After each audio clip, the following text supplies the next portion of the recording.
No, that was a different one. Alright. Ermengarde Mansion! He was known for Lord William and Lady Elizabeth Ermengarde of Luxbourne. Humble ambassadors to the East and beloved by their people. Both were well known for their compassion and generosity, never failing to extend a helping hand in any way. Under their influence and wealth, what was once a small sleepy village grew into a prosperous and bustling town. However, the seasons of joy eventually ended, and good nobles perished in the Great Plague. Their riches and legacy were henceforth passed on to their only child, Lady Charlotte Ermengarde. The mansion had stood since 1620, a witness to a very long history of joy and pain. After Lady Charlotte committed suicide, the great house was eventually left uninhabited.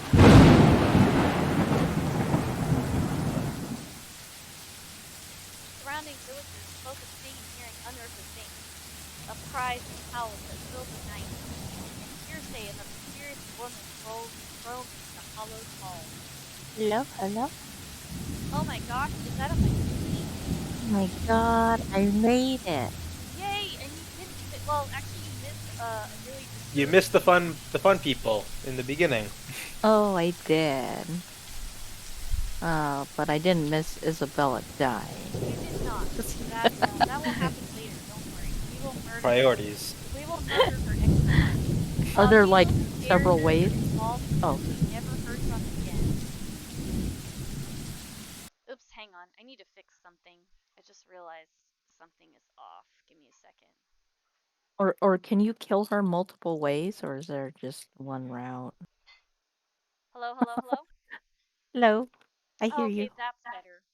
I was wondering, I was like, why does everyone's voice sound so quiet? Oh, it's because I have it going through the wrong thing. I fixed it. Okay. Yay! Yay! Even after 400 years, these stories remain much like the house itself. Whispers about the once great house, its legend and its curse, still fall upon the villagers' ears. In spite of this, the current owners are convinced that these stories are nothing more than a hoax. Yeah, sure, that's it. With little regard for the truth, they had Briarfield Chain Corporation place the property back on sale.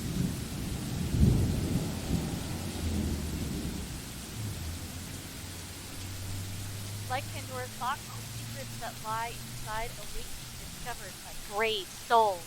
Well, that's not me, because I am not brave. No matter what happens, take care not to be consumed by the curse. Good luck. Gee, thanks. Isabella! Hello? Oh, look, Rose. Isabella, are you there? A familiar jittery voice comes from the other end. Oh, hey Rose! I'm at St. Goretti High. What's the matter? What do you mean, what's the matter? It's the mansion, silly. I'm here and you're late. Jeez, we're on shift together. You promised. Oh my god, please don't tell me you forgot. You were planning on leaving me to check this place out on my own, weren't you? Yep, because I'm a coward. Yeah! Run, Hill Rose. Calm down. You know I take my promises seriously. Sure you do. I'd like to believe that. So hurry up and get here. This place is huge. A bit too quiet since no one's lived here since, like, forever, but beautiful nonetheless. Why are you so surprised? This isn't the first time you've been there. I know. I just wish I could live in a place like this. Sure, but not that one. You should pick a different. It really takes my breath away. Oh no. Well, you won't be living for long. Yeah, well, I wouldn't be so sure about that. Not after the rumors that say it's haunted. Oh no. Jeez, never mind those rumors. Ghosts aren't real after all. And even if they are, which they are not, They can't do anything. They're nothing but spirits. Keep telling me. You don't know that. They might be listening or watching right now, and they might not be happy with you enough to curse you. No offense, sweetie, but that's a bit of a stretch. Believe it or not, it's better to be careful. Right. You know, not every property we sell will end up with a dead body stuffed in a sofa. But yours will. And I think that mansion is where we'll likely find another one. I can feel it. That was one time, Isabella! Loosen up! Wait, just get here ASAP, please. I'm getting bored being here on my own. Fine. Let me just finish up here. I'll be right there soon. Okay, see you. Bye.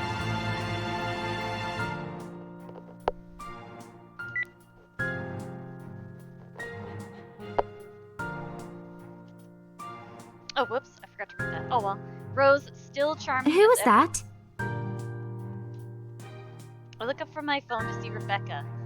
Becca, giving me the questioning look. Oh, that? It's just Rose. The one who trained you. You're working together again? Just for this property. We've been scoping out that big mansion down Ansem Village after the renovations. Today's sort of its grand opening to the public. The RC wants to give it one last check before we let potential buyers tour it this afternoon. Hold on. Is this the same mansion you've been telling everyone about? Didn't you keep saying how it just gave you the creeps? You actually went there? And you're going back? Well, I did promise Rose I wouldn't ditch her. And besides, a job is a job. Gotta do what you gotta do to make a living. As soon as those words leave my mouth, Becca lets out a soft chuckle. What's so funny? Nothing. It's just that I didn't expect you to say that. Coming from you, it sounds so out of character. I mean, no offense, but you've been freaking out ever since you got assigned to it. I honestly thought you'd back out. Way to have faith in me. Rude. Not all the time. I could really use a huge amount of cash right now, and this is just the fastest way to get it. Plus, listen to this. Briar Realty wants it sold as soon as possible, and the agent who lands the deal is going to get a huge bonus. They never give bonuses like that. Getting that would make life so much easier. They're desperate, I'm desperate, it's perfect. Now to just get Rose out of the way. A sympathetic look. Blah blah blah. A sympathetic look crosses You know, her face. if you're really in urgent need of money, you could have just asked me. Or Ashton. We can always let you borrow, and you can pay us back whenever. I have to keep myself from groaning out loud. In the years I've known her, I can already tell what to expect when she has that expression. Becca, I've noticed that you've been living off instant noodles these past few weeks. She crosses her arms and grimaces at the thought. Her voice slightly raises as she begins to scold me. Instantly, I'm reminded why Becca excels at teaching boisterous teenagers. Stop eating junk! They're cheap, but they're not good for you. You'll definitely end up in the hospital if you keep at it. Here we go again! Alright, I'm gonna save. Let's see. Which save file should I pick?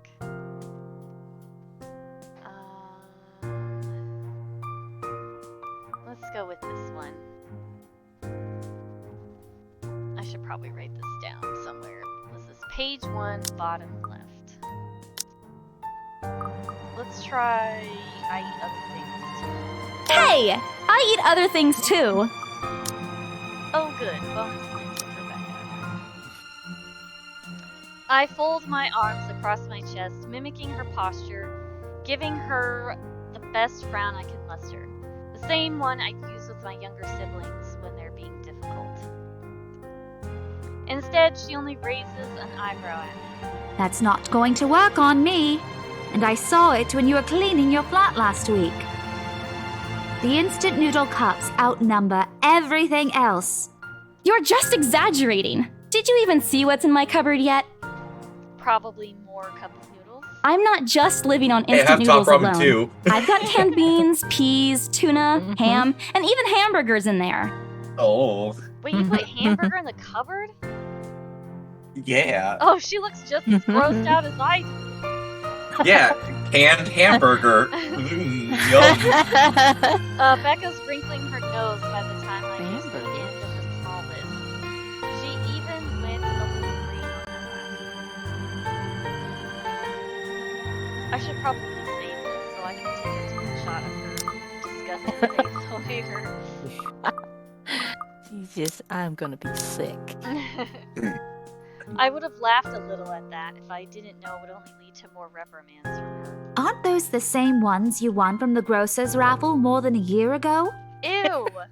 I sincerely hope you're checking the date stamps on those things before eating them. Nope. I don't want in any case. Those are still not exactly healthier choices, Belle.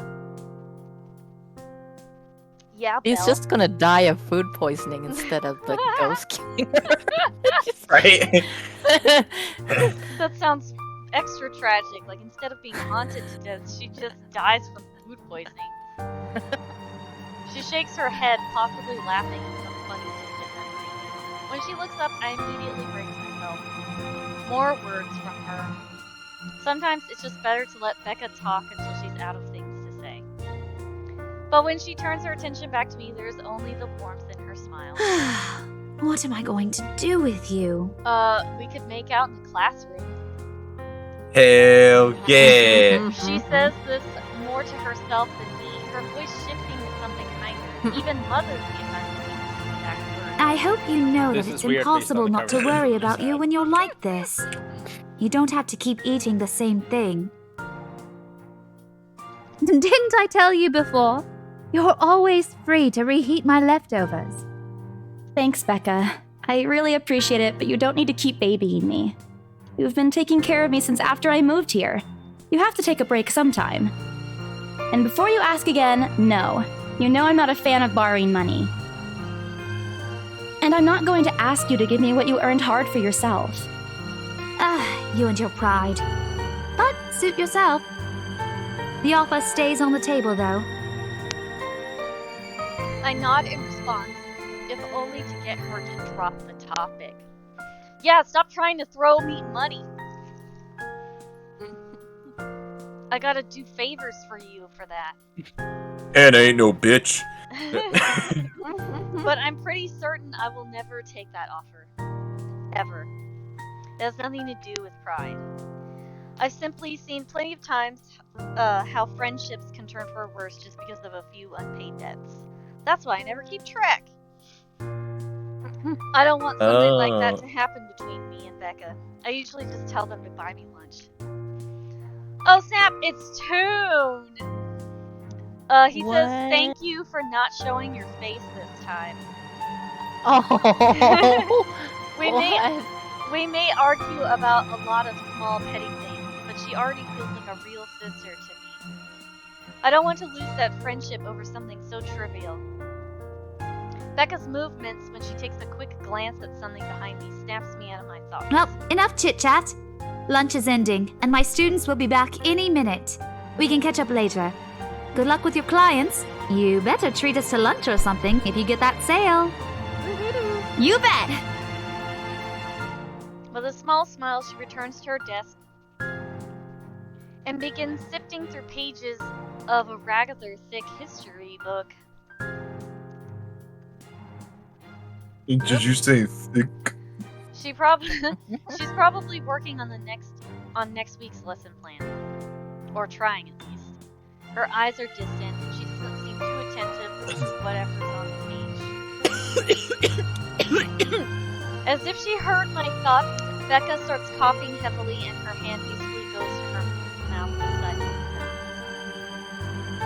the sounds. This is precisely why I follow. For someone who makes a habit out of worrying about other people, Becca sure forgets how to take care of herself. Hey, you sure you can manage on your own? No. I mean, you're still a bit feverish. Just no. Oh, okay, I got this.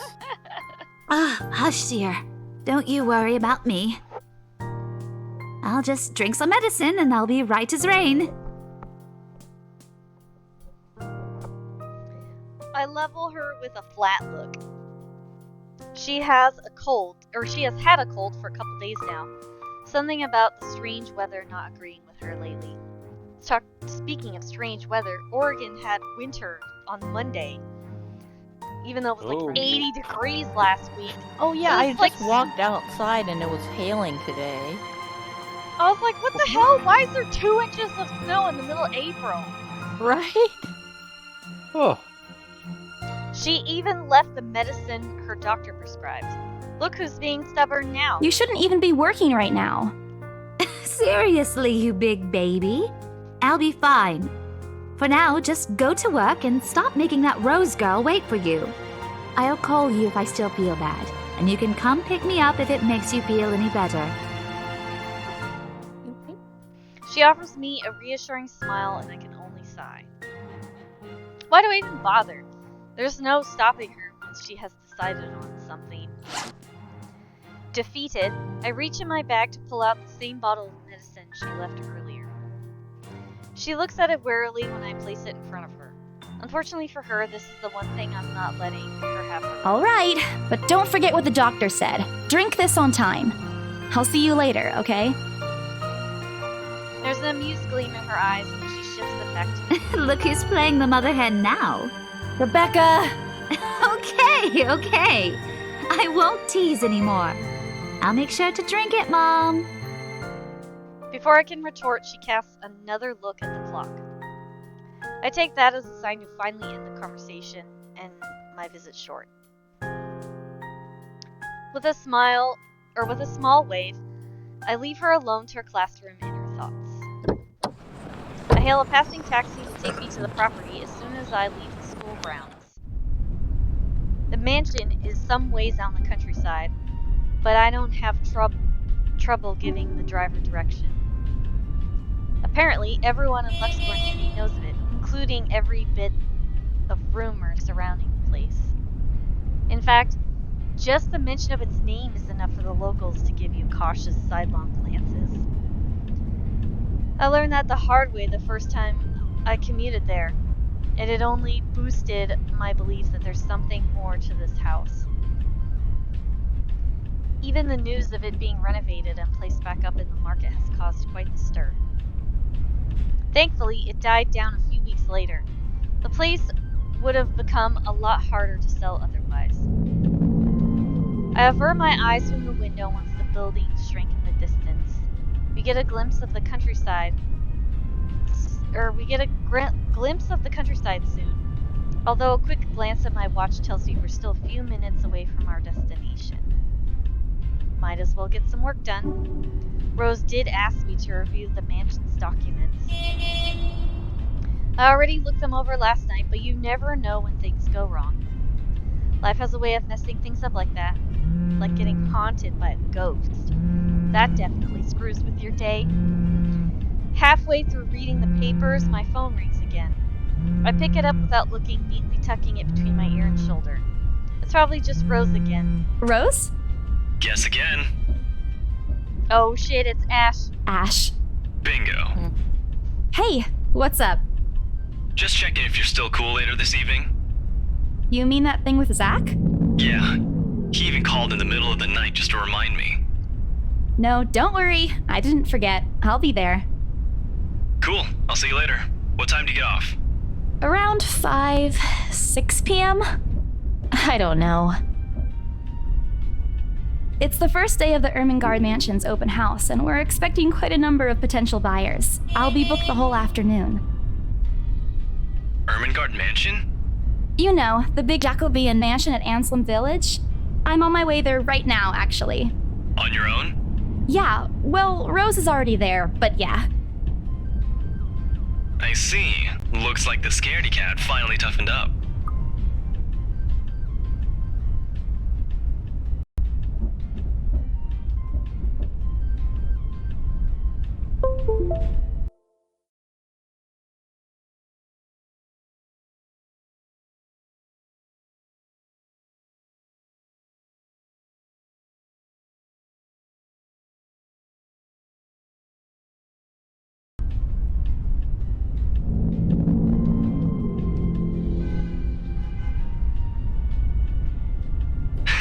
I'll see you later. Drop me a call when you're done. I'll see if I can pick you up. Whatever. Bye.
Are you planning to go inside that place, Missy?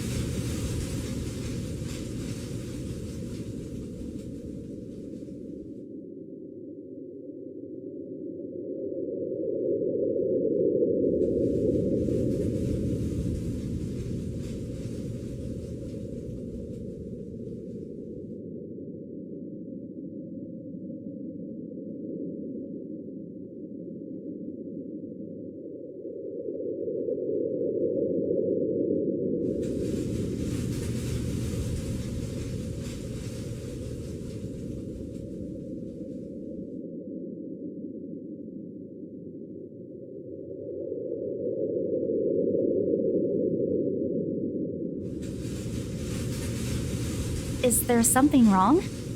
Look, Missy, I'm sure you've heard what the people are telling everyone about that place. Nobody likes to be disturbed when they're at peace, and I'm pretty sure whatever they say is in that house doesn't want to either. I admit they did a good job fixing it up, but there must have been a reason why even distant relatives of the family who used to own the house never lived in there despite inheriting it. No wonder they wanted to get rid of it. Maybe they just didn't like it? You never know.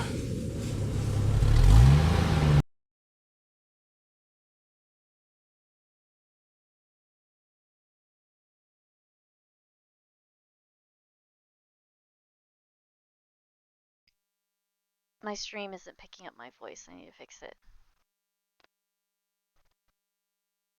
Yeah. Oh, baby's crying. Yeah. And let's see. Okay, I fixed it. Okay. Let me try that again. Hi, Binks. Welcome to the spooky stream. He drives off after, but what he said has left a foreboding feeling in my gut. I breathe out a heavy sigh as I approach the house. After hearing enough of the rumors, I should have expected the conversation to take that turn. But I'm already here. Backing out is completely out of the question. It's not like I have a choice anyway. If I want to get that bonus in commission, one way or another, I've got to sell this property. The door is ajar when I get to it. However, while my own copy of the keys dangle uselessly in my hand, Rose must have left it open when she arrived. That's weird. We may be the only people here this early, but I've never known her as someone careless. Entering what greets me inside leaves me gaping. They've cleaned every corner, waxed the floor, and dusted the antiques. Searched every nook, cranny, and crevice, and made it spick and span. All for the sake of making the mansion more enticing to the modern-day lords and ladies. But no matter how hard they try, the mansion still looks as soulless as ever. As though it's going to eat you alive. If you ask me, They should have just listened to what other people have been telling them and leave this place alone. Some things in this world are better left alone, never to be disturbed again. Rose? A call out. Rose, I'm here. Where are... Whoops. My voice echoes softly throughout the hallways. Oh, who am I kidding? That place is big. I doubt she'll hear me no matter how deafening the silence is. She could be all the way on the other side of the property for all I know. Quickly, I reach for my phone and dial her number. But the number you have dialed has not been recognized. Please check and try again. What-oh. It's not working. What do you mean has not been recognized? We were just talking a while ago. It's not like she was eaten by the house, right? Uh-oh. Or Maybe. Wrong. Or maybe the ghost did hear us talking and spirited her away. Right? Oh, like that movie. I love that movie. Gone with the Wind. Yeah. Yes. Yeah, that's it. No, Isabella, don't be ridiculous. She probably just wandered deeper into the house and lost signal or something. I dial her number again, hoping the call would connect this The time. number you have dialed has not been recognized. Please check and try again. But to no avail. Oh boy. I have a very bad feeling about this. Rose? If you can hear me, please come out. Come on, Rose. This isn't funny. You know this place gives me the creeps. No answer. This isn't going to work. This place is big. She could be anywhere. I need to start looking for her. I take a deep breath before venturing deeper into the mansion. Oh boy. Taking a couple of steps, I noticed something move above the grand staircase. I didn't catch any movement. I don't know if you guys did. What the hell? I didn't. Rose? It was kind of Rose, like is that that black you? shadow thing we saw when you loaded up. Not funny. Oh, really? I'm leaving you if you don't come out. I didn't see it. I I might be either. I might be overly imagining things. Not coming out, huh? Fine. I'm going. Okay, that's a lie. She's my friend. I can't really leave until I know she's alright. Growing desperate, I try to contact her number again. Come on, please give me something. Please, Lord. Yes, finally. Hello? Hello? Rose, I'm here at the mansion. Where the hell are you? She doesn't respond, but there's also heavy static on her side. I sincerely hope it doesn't get cut off again before I can get an answer. Rose, come on. Where are you?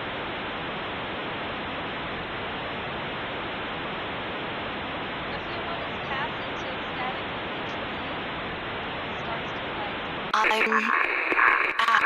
I'm sick. I'm never gonna What? Oh, no. The attic? Why?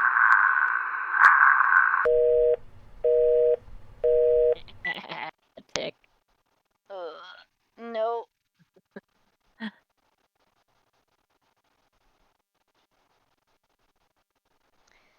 With how deep inside the mansion the attic is, there's barely any signal there. No wonder I can't contact her.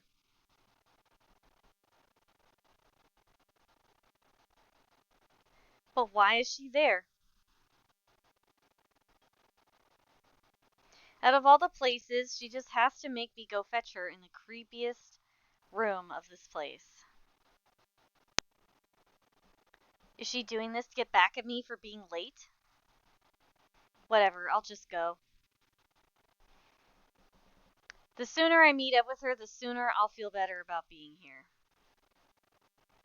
I carefully make my way up the staircase. My legs wobble as I mentally curse the fact I've chosen real estate instead of picking a career that doesn't involve strange abandoned houses. Upon reaching the top, the grand hallway greets me. Oh look! The door's open! That's not creepy. It branches out to two major wings of the mansion, east and west. There are two attics here, one on each side. But the east one has been converted to a storage room of sorts, and somehow I find it least likely for Rose to wander there by herself. like going into stuffy storage rooms. So I head towards the west wing first, where a simple wooden door at the end of the hall opens to a small room. Inside is another set of steps leading to the second attic. Unlike the grand staircase, though, the stairs to the attic are steep and narrow, made of old stone and covered with a thick coating of dust that kicks into the air with every step. Thank God it's still daytime. If it wasn't for the light streaming through the door behind me, I might have easily stumbled and fall. With how old this place is, there are no light fixtures to illuminate the cramped passage up. Why didn't they bother to add one here when they renovated? That escapes me. Sheesh. They did it with the rest of the house. A small bedroom welcomes me at the end. It looks exactly as it did since the last time I've been here, full of dust, worn out, and faded by time. Odd. I thought they cleaned everything. Did the crew miss this room? Ugh. Cleanliness is the least of my concerns right now. The more pressing matter is Rose. She's not here. Was I dreaming when I talked to her a while ago? Did I mishear her? No, it couldn't have been a dream. After all, the creepy ambiance of this estate is doing such a remarkable job of making sure I stay alert and awake. And I'm sure she said she's here. Is this a prank? Or maybe that phone call was Rose's last message to me before the curse got to her. Shut up, brain! You're not helping! Don't make this scarier than it already is! I'm not gonna lie, I don't want to sleep here, like, ever. But if So she's not... background music isn't helping. No, but if she's not here, then where is she? She must be in the basement, the other spookiest part of the house. What the hell was that? That's it. I can't do this anymore. I'm leaving! We must have angered the spirits leaving here. I knew disturbing this mansion was a bad idea, right from the start. But nobody listened. Be fucking realistic, they said. They think I'm cuckoo because I believe in curses and ghosts and all that. Me and my outlandish backwater country beliefs. I've always strived to be a model employee, but not this time. I'm turning my back for the sake of my sanity. Briar Realty can find another agent who's more fucking realistic to tour people around this haunted house. Before leaving, I take one last look at the gloomy old room, just to check. Huh? What's this? My worries about Rose's whereabouts must have caused me to miss it when I first entered the room. But there's clearly something on the floor. It looks A like letter? something you definitely shouldn't pick up. Right? Lying on the ground just a couple inches away from my feet. Out of sheer curiosity, I lean down and pick it up. Also, you shouldn't do that. You should just put it back on the ground and don't open it. We wouldn't have this that'd be game. like instant game over because we don't need to read the letter and therefore we don't get cursed. See? Problem solved! Right? We win! I don't recall seeing this the last time I was here. A few days back, me and a few other agents inspected the mansion to prepare for today. I had been the last to look inside the attic and leave, and this certainly hadn't been here before. Someone must have left it in this room since then. Did Rose leave this here for me? Was she here a while ago? I couldn't have missed her though, could I? There's only one set of stairs leading to the attic. The letter isn't exactly in pristine condition. In fact, it looks rather ancient. The paper is so thin and rough, I'm worried it'll fall apart if I so much as touch it. With great So I care, touch it anyways. right? With great care, I open it, and what I read shakes me to my core. You shouldn't have opened it! Right? And What? then you toss it. That's what. Oh my god. You see this? You just set it immediately on fire is what you should have done. Yeah. Nothing but the words "help me" fills the page. All of it seemingly written with a crimson-shaded pen. Or some blood! Oh, she already said it. I gulp. The same phrase just goes on and on until Send this to 5 people or Send else. this to 5 people or else. Or else what? Or else what? As quickly as I can, I scan the back of the paper and peek into the envelope to make sure I'm not missing out on a second page. But there's nothing. No. Oh, please, no. My hands tremble as dread creeps over me. The room is suddenly getting colder. I need to get out of here. Holding the paper in half, the sight that greets me next has me frozen on the spot. Oh, aren't those beautiful? Don't my you gosh. just, love those? You got a pedicure. Where'd you get that? Right? Oh my god, who does your nails? Nobody. I tore him out myself. A pair of blood-soaked feet enters the field of vision, covered in gaping wounds, with the skin eaten away to reveal flesh and bone and all manner of things one isn't meant to see. It's too much. All of it is too much. I want to cry, call for help, but the words catch in my throat. Even my feet won't move, completely paralyzed out of terror. Lord, please help me. Alright, last time we were brave and we looked up, so this time we're gonna close our eyes and pray. Oh yeah. I shut my eyes tight, muttering fervent prayers under my breath. Our Father, who art in heaven, hallowed be thy name. Prayers taught to me as a child by my mama and papa slip out endlessly through my teeth. Because God, oh God, if you have to listen to any of my prayers, please listen to this one. And if God doesn't listen, at least I won't see the thing that kills me. A cold comfort. I wait. And I wait some more. But when nothing happens, I dare to take a peek. Only to find that ghost, the thing, whatever it is, gone. Relief washes over me as I shakily get up to my feet and back away towards the door. Wrenching it open, I slip out without a second thought and make a run for it, down the stairs and onto the hallway. I take a look back to make sure it isn't behind me.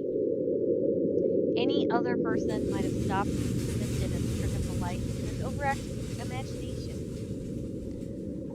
But I am not taking any chances. I am not giving that thing another chance to catch me off guard. I don't think I'll ever feel safe until I get out of here.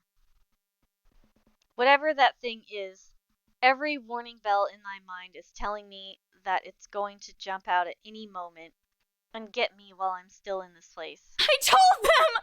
I freaking told them! Oh man, oh man, oh man!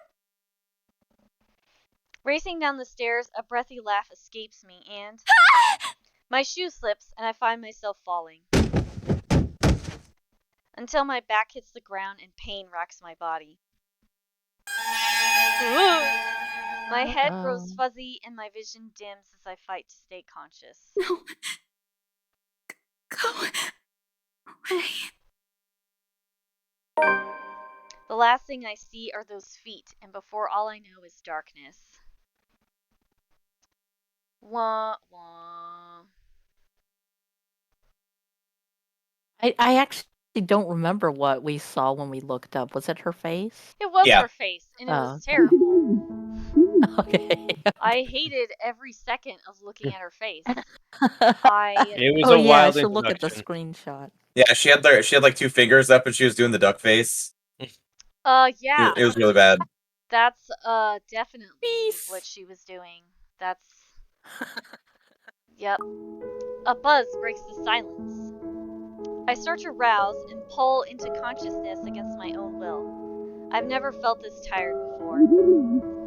I just went to sleep, but the insistent buzzing and poking and prodding isn't letting me. My old mattress may not be the comfiest of places, but that doesn't make me any more eager to wake up. 5 more minutes, Becca. I swat away at what is nudging persistently at my side. Come on, can't I just get a few extra minutes of sleep today? I promise I'll work hard once I'm up. A hand lightly taps my cheek, and something cold is suddenly being pressed at the back of my head. The icy sensation slowly spreads throughout the area, giving me an uncomfortable feeling. Thank you. Is she alright? Isabella? Isabella? Yes, can you hear me? Isabella? The fog immediately lifts from my mind the moment I recognize the voice, and my eyes snap open. There, looking down at me, is Rose, and another woman loiters beside her, but my attention is too focused on my co-agent to even ask why there's someone else with her. Rose's posture just screams worry, although she's keeping a straight face, or trying to at least. I can't help but feel bad for making her fret. They both look like I grew another head. A wave of dizziness washes over me as soon as I try to get up, forcing me to lie back down. Luckily, the feeling subsides after a few seconds, until only a mild throbbing somewhere at the back of my head remains. With a little assistance from Rose, I push myself upright. She hands me an ice pack and gestures for me to press it where I suspect a small bump has already formed. If the light ache in the area indicates anything. Alright, Isabella, where are we? We're in a mansion, and it's haunted. We're at the Ermagerd mansion. I somehow pushed the wrong button. The Ermengarde mansion. Why? Ow, my head. And the date today? October 21st? Rose. Last one. Can you count to 15 in reverse order?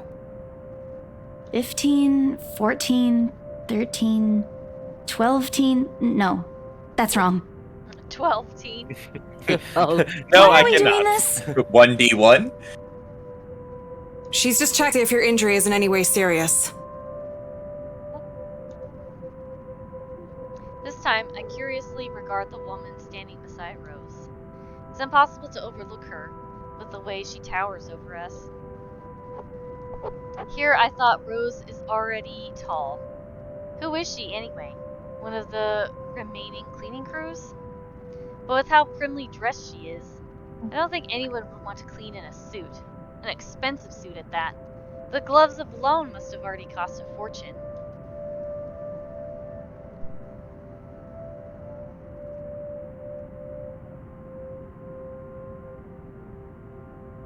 Oh yeah, she's always mean to Isabella.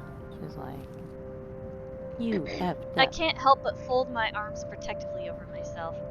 Right? I always wondered that. I was like, Marianne, why are you so mean to Isabella? Like, I don't understand. Oh my gosh, it's Michael Butler. Welcome to the spooky stream, sir. She may be far from a cleaning crew, but she certainly looks like our supervisor during evaluation. Just do it, please. I eye them both warily, but recite everything she has asked. Rose releases a breath of relief once I'm done. You scared me for a moment there. I was about to call for an ambulance. Are you alright? Exasperation soon replaces the dull ache. The memory's a little fuzzy, but the attic and... There was someone, Rose. In the attic. Someone? You mean a client? The boss sent a few of them back this morning for some last minute... No, not any of those. They're, I'm not actually sure. Wait, didn't I call you? You said you were in the attic when you answered. That's why I went there in the first place. Uh-oh, now they definitely look like I grew another head. Oh, how did she know we were in the attic? Did I say something weird? 12th head. Rose quickly casts an apologetic smile at the woman before the awkward silence stretches further.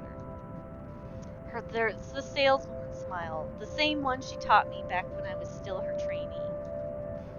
I should show this to troublesome clients or to avoid trouble in general, she advised.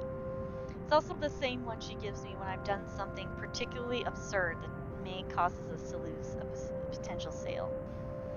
Her eyes are serious when she turns back to me.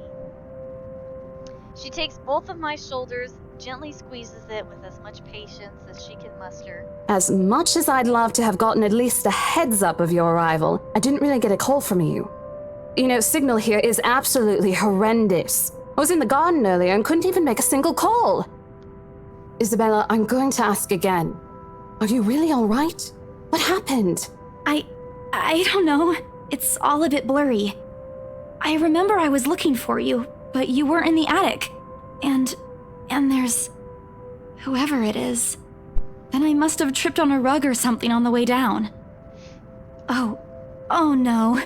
Do you think someone came in while you were out? You left the main door open. We are so going to get into big trouble if something gets stolen, Rose. Perhaps it is a concussion. Are you sure you feel fine? We could still call for an ambulance. I could cover for you. No, I'm fine. I'm okay, Rose. I can work. Wait. Hold your horses, Rose. I can't just miss an important sale because of a minor bump in the head. I don't think it's a minor bump in the head if everyone thinks you've lost your mind. It's just a concussion. An extremely minor bump. I've had worse when I was a kid. This is nothing. Besides, if I leave, you'll have to shoulder everything in the open house, alone. Well, there's also the part where I may lose that bonus BRC promised, but that's completely beside the point.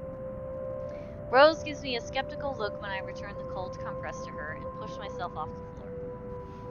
I have to use the staircase's railings to steady myself, but otherwise I feel fine. See? I'm A-okay. The two of them exchange a worried glance, and Rose assumes a contemplative look. I bite my lower lip in anticipation if she says no. All right, you in.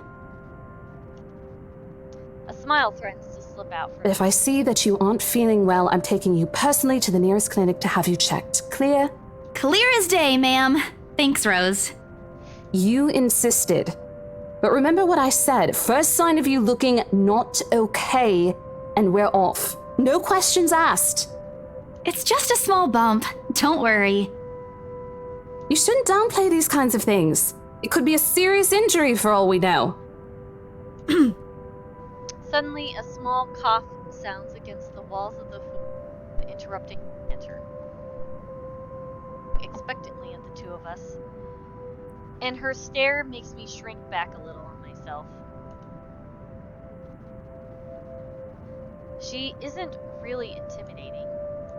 Well, she is, but not in the scary negative way. Far from it, actually. Her demeanor simply commands an air of sophistication and respect. In a different world, a younger me would have possibly wished to be like her. At our lack of response, she coughs, lifting a well-trimmed eyebrow at me in question. Words get caught in my throat at the sight of it, and Rose, as usual, is swift to catch my blunders. My sincerest apologies, Miss McCulloch. Marianne McCulloch.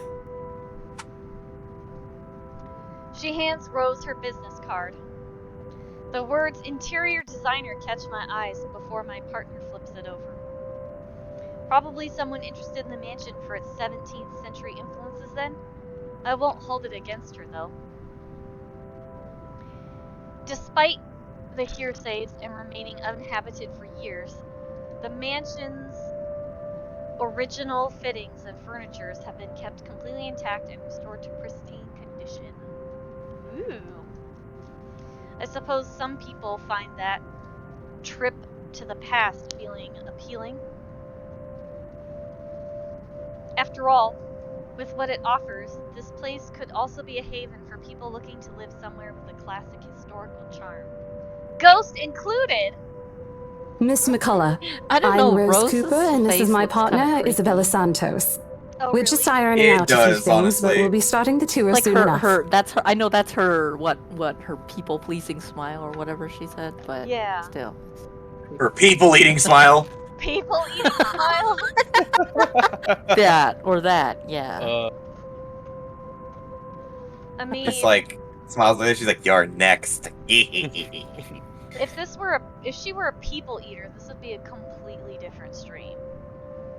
In the meantime, we've prepared some refreshments for you in the parlor while you're waiting. If you could Get please... your head out of the gutter and stick it in the ground. This is much darker. What a reference I was trying to make. I don't know, man. Yeah. Oh, good. Actually, you know what? Let's do the Thanks. There's no need for it, though. I would have I just to stopped make, by for a quick survey of the place. The Silence of the Lambs knockoff. I thought I my should God. check the estate before I meet with the homeowners.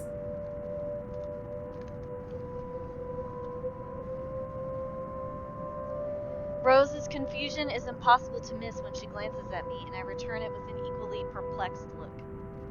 And against my better judgment, I blurt out the first question that comes to mind. I'm sorry. Homeowners? I should have kept my mouth shut. A flash of irritation crosses her face, but it instantly disappears under a mask of professional detachment. Yes. Hannah Wright? She hired me to handle the interior design for their new home. This is the Ermengarde mansion, right? It is, but... She pauses, possibly trying to find the right words to fix the awkward situation without offending someone. Whoops. Man, I'm just really good at pushing the wrong buttons. I'm just gonna say, suddenly, Rose nudges me with her elbow. We'll check with our supervisor. Oh good, bonus points with Marianne. Those few moments have given me enough time to clear my head of any nervousness or confusion clouding it. It is, ma'am, but we weren't aware the mansion has already been sold. What do you mean? I almost flinch when she turns her gaze on me, but I stand my ground. Besides, it isn't like I haven't dealt with awkward situations like this before. I may screw up at times, but that doesn't mean I haven't learned a thing or two in the 5 years I've worked in business. The mansion is indeed for sale, ma'am. Today's the open house, in fact. However, we haven't heard anything from the higher-ups that a deal has already been closed for this particular property. If you'd like, my co-agent and me can check with them right now. She nods, seemingly deep in thought after I finished. She appears to be a reasonable person anyway. Given the proper explanation, she'd surely understand. I thought something looked odd. Excuse me, I need to call my secretary. Thank you must for your be another assistance, Miss mansion I'm Santos. buying. Excuse me. Right? Bye-bye. With a She slight kind wave of looks like she's done with shit. With a slight wave of her hand, she leaves us. That seems to be the end of it. But Rose and I breathe a sigh of relief. Disaster averted! I also don't miss the thumbs up she gives me for doing a good job. I can't help but swell with pride.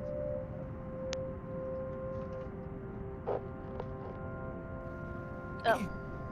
Still, I've already prepared myself to dial the number to our Luxborn office and check even if she didn't ask for it. I will be very frustrated if for some reason something has already been decided without mine or Rose's knowledge. That's a whole new level of unfair. We've been working hard on this. Moments later, McCullough returns, looking a little frustrated but with an apology clear in her face. I feel a little sorry for her having to go through all this trouble. There seems to have been a little misunderstanding with my client. If you'll allow it, I'd like to stay and wait for them here. I was informed they'll be dropping by for the open house today. I figured it'd be a waste to just leave after that long drive. I might as well meet him here. Certainly. You could stay at the parlor in the meantime, ma'am. I'm sure it won't be long before our guests arrive. And, Isabella, I left a few documents in my car. You know where I keep those. Can you please get it for me? Rose takes a glance at her wristwatch before tossing me a set of keys. And hurry! We've still got a few minutes to double-check those papers. Okay, got it.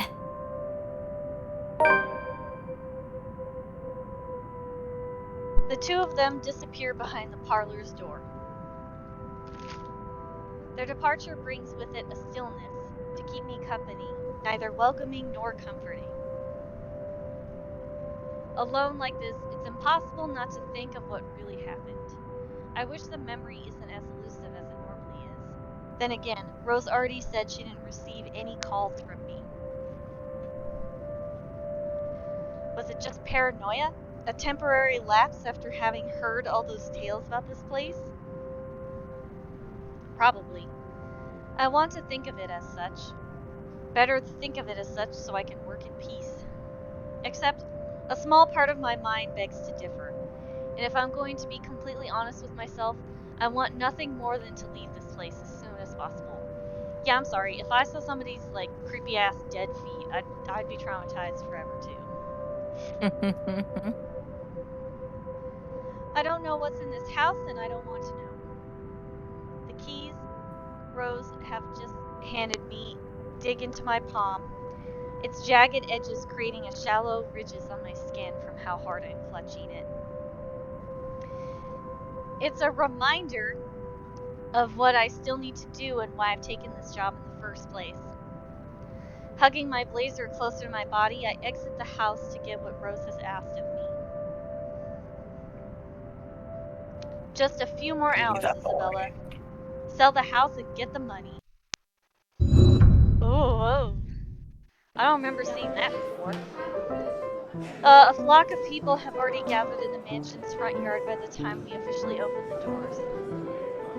I'm not sure whether I should feel baffled or underdressed standing in their presence. Men and women of wealth and status, all dressed to the nines in fancy suits and lovely dresses of varying colors, compose the medium-sized crowd. Their necks, arms, and fingers are adorned with silver and gold, glinting in the afternoon sun. Some even have ridiculously fancy feathered hats on their heads. I really hope there aren't any magpies living nearby like the stories. Those birds will have a field day in this. I thought those birds are native to Australia. They are murmuring among themselves, looking at the estate's facade appraisingly, with some arguing about whose mansion has the superior architect. But most of it stops as soon as Rose calls for the attention. They don't look too pleased at being ordered around, but what can they do about it? Ladies and gentlemen, I'm Rose Cooper, and this is my partner, Isabella Santos. We'll be taking a tour of the mansion in 2 groups. Please make sure you filled up our sign-in forms before joining a specific group. Those who want to look around the first floor, please follow my partner. I'll be guiding the ones who wish to see the ground floor. Oh, that's right. The first floor is the second floor in England. Hearing this, a few wander to me. They're mostly old ladies who seem daunted at the idea of climbing all those stairs. Miss McCullough also joins our group. But what really catches my eye is an elegantly dressed pair as she approaches. It's so nice to finally meet you! When Chief Inspector Lee mentioned that a famous interior designer is in town, I knew I had to get you! Your confidence in my skills is very flattering, ma'am. I'm sure you won't disappoint, Marianne. Oh, you know each other? Not at all, ma'am. Oh, that's so gross in hindsight. You mentioned something about a Marianne on our way here, darling? Oh, yes, I think I did. I like how, depending on how we go about Marianne's choice, they either do know each other or they don't. Or no, wait, they do know each other either way. Yeah, because they either bone or they don't. Oh, that's right. They must be the clients she was talking about. I might have seen their faces somewhere before. Some magazine or the television? I can't quite remember. But then again, most of our guests have likely ended up on the news one way or another. I won't be surprised if these 2 already have. For people who are popular, though, they aren't dressed as loudly as the others. And then there's simplicity. The couple stands out. The woman in particular is stunning enough to turn the heads of most people in my group, especially the men with wandering eyes. The guy standing behind her doesn't seem to mind, though. And if I'm going to be a bit bolder with my assumption, I'd say he's basking in the attention. Yep, that sounds right. Both of them, in fact. I'd think they are brother and sister if it wasn't for their public display of affection. Maybe Alabama. That's true. Shots fired. The matching We don't know the United Kingdom equivalent to Alabama. It's true, we don't. The matching rings on their fingers just cement the fact that they are indeed a couple. Whatever. Couple or not, what's important is that we get this deal closed before the current owners can even think of canceling the listing. I just hope one of the people in mine or Rose's group is brave and generous enough to buy this mansion. And so, with papers in hand, I lead the way. When they aren't whispering amongst themselves or going ooh or ah over one thing or another, they ask questions. From how the restoration process went to the history of the place, I answer them all. More than happy to talk about the art pieces and architecture mostly. However, I'm careful not to mention anything about the urban legend. Not a good material for sales talk. Even if the entire population of Luxembourg knows about it. Some of the furnishings here are actually the 17th century originals, all of which have undergone a painstaking restoration process just to return its original beauty. Even the glass thing, colorful ones. Oh, I don't know, but you get the idea, I hope. Especially that one, ma'am. It is said to be a gift commissioned by the fiancé of Lady Charlotte Ermengarde. The mansion's current owners have specifically requested that the restoration crew take great care in handling it. It's a priceless work of art and the most distinctive feature of the mansion.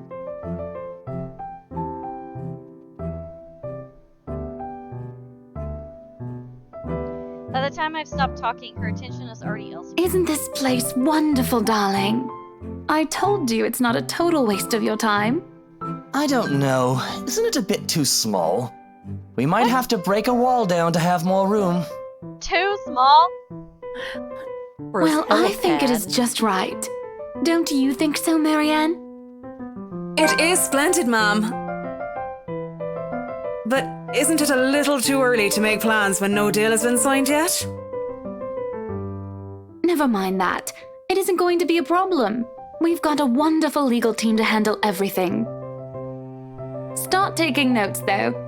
I think I've got a few things I want changed before we move in. I like that she's already decided that the house is hers. There's like no stop.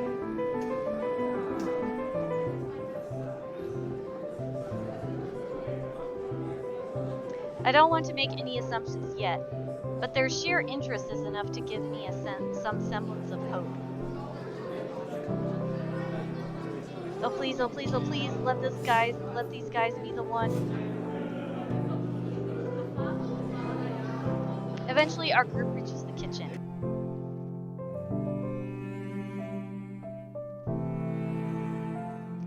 Much like the rest of the house, a great deal of effort has been put into retaining the room's classical appeal.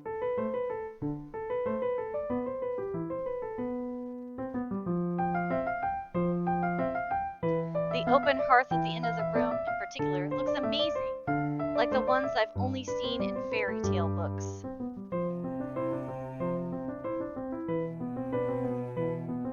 And mad props to the cleaning crew. Seriously, after overhearing hundreds of their complaints about the soot and tar staining the bricks, and how much of a pain in the arse cleaning this will be, they still managed to pull this off. Or make it look presentable, at least. The highlight of the room, however, is what's underneath this hatch here. Oh, don't say anything yet! An underground wine cellar. The first time the guy in gray speaks up, Mr. Luke Wright, my memory supplies the forms, or from the forms they signed earlier. His sudden attentiveness catches me off guard. Since the start of the tour, only his wife has shown any form of genuine interest in this place. But this time, something lights up in his eyes at the mention of the Undercroft. What's so interesting about a basement? I really don't understand rich people sometimes. Right now, he just gives me the impression of a child who has seen what he absolutely wants for Christmas. I've always found it cute whenever I see children act that way, my younger siblings especially. On a grown man, it's almost funny. Yes, sir. It could house around 7,000 to 11,000 bottles of wine. Truly. It's still too small. And the room. How was it built? That's not enough. I need more. The bricks that were used to build the cellar have been carefully picked for the purpose of maintaining and preserving a constant temperature and humidity in the room. It's a good place to keep your private collection in if you have one, sir. It keeps the corks in good condition. Oh, love. Didn't you say before that you wanted to make your own personal vineyard? Perhaps you could start one here. You know we're going to need space for that, darling.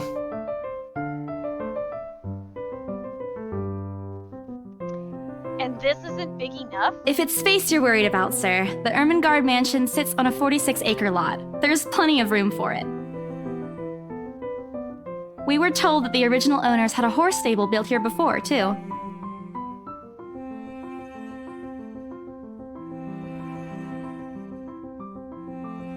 There's a contemplative expression on Mr. Wright's face, but doesn't say anything further.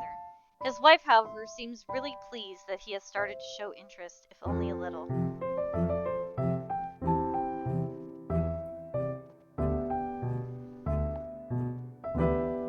I smiled to myself. I may not completely understand how these people's minds work, but I sure as hell know how to spot a buyer with sincere interest.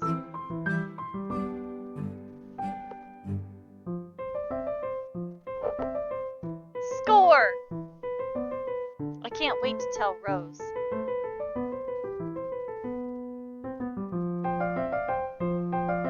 The rest of the tour goes by without a hitch.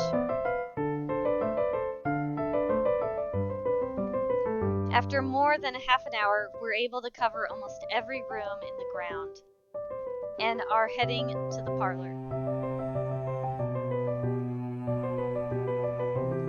Funny, the first time BRC has us survey the property, I kept complaining to Rose about how big it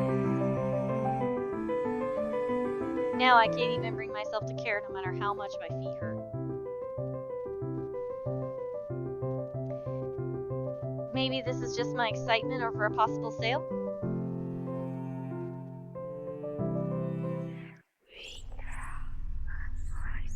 Whoa, creepy voices. When we reach the parlor, however, an odd feeling washes over me. It starts off small, goosebumps on my skin, and a feeling of being watched intently. Whispers in my ear, shadows dancing and lurking in the corner of my vision. Dark silhouettes that are gone when I turn to look. A chill settles down my spine, making me feel sick, and I start to break out in a cold sweat. I can't do this. I need to sit down for a moment. The old ladies in the group have been requesting for a break anyway. If I can just... Excuse me? Everyone? We will be taking a 15-minute rest here before we visit the first floor. In the meantime, please help yourselves to the refreshments and snacks we've prepared. If anyone has any questions, feel free to approach me. I'd be happy to help you. I let them sit while I retreat to a quiet corner to recover. It's not what you think. Don't think about it. It's not what you think. I've probably just caught Becca's cold. Don't think about it.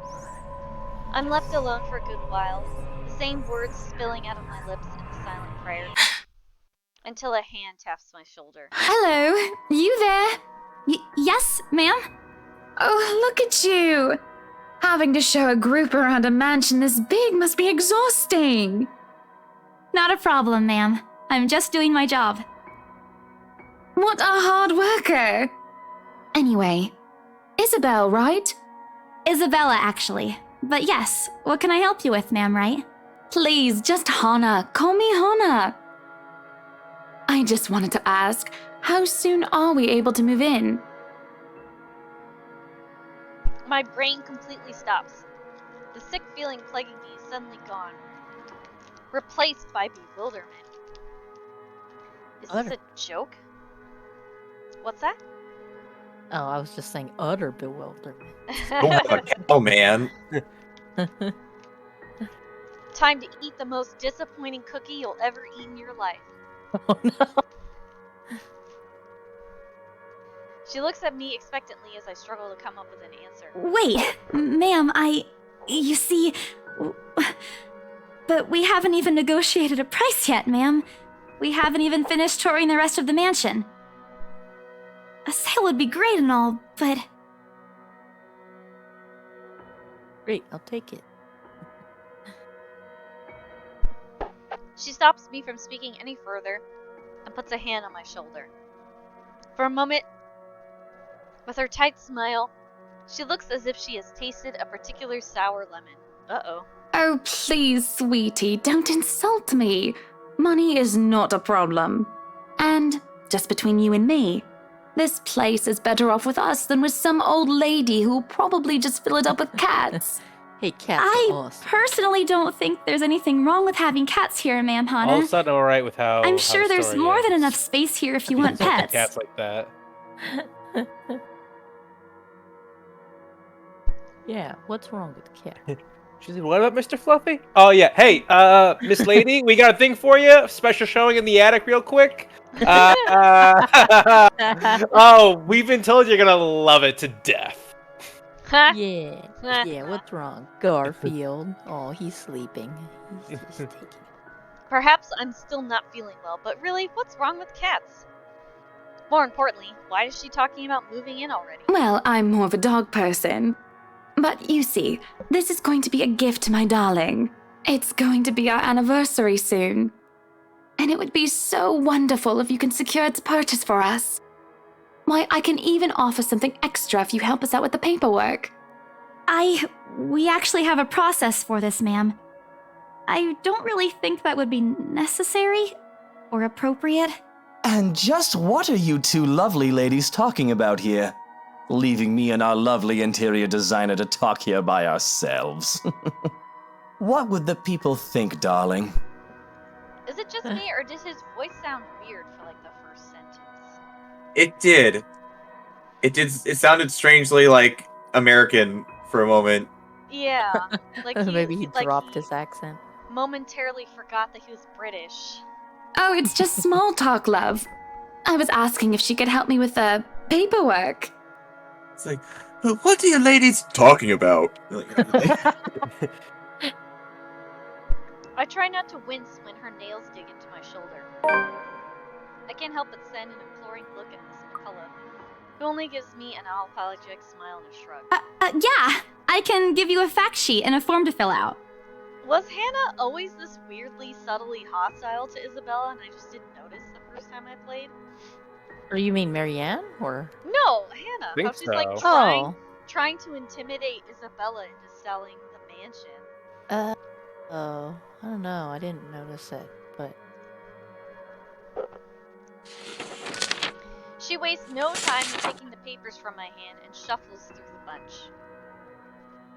Oh man, Rose is going to be so angry at me for letting her do that. Wonderful. And Marianne, I'd really love to talk to you about those changes. You took some notes earlier, yes? I did, Mom. But I really hope that this time... Excellent. Hopefully you can help us out too, Isabel. Isabella. Right. It's a lovely name, Isabel. It's Isabella.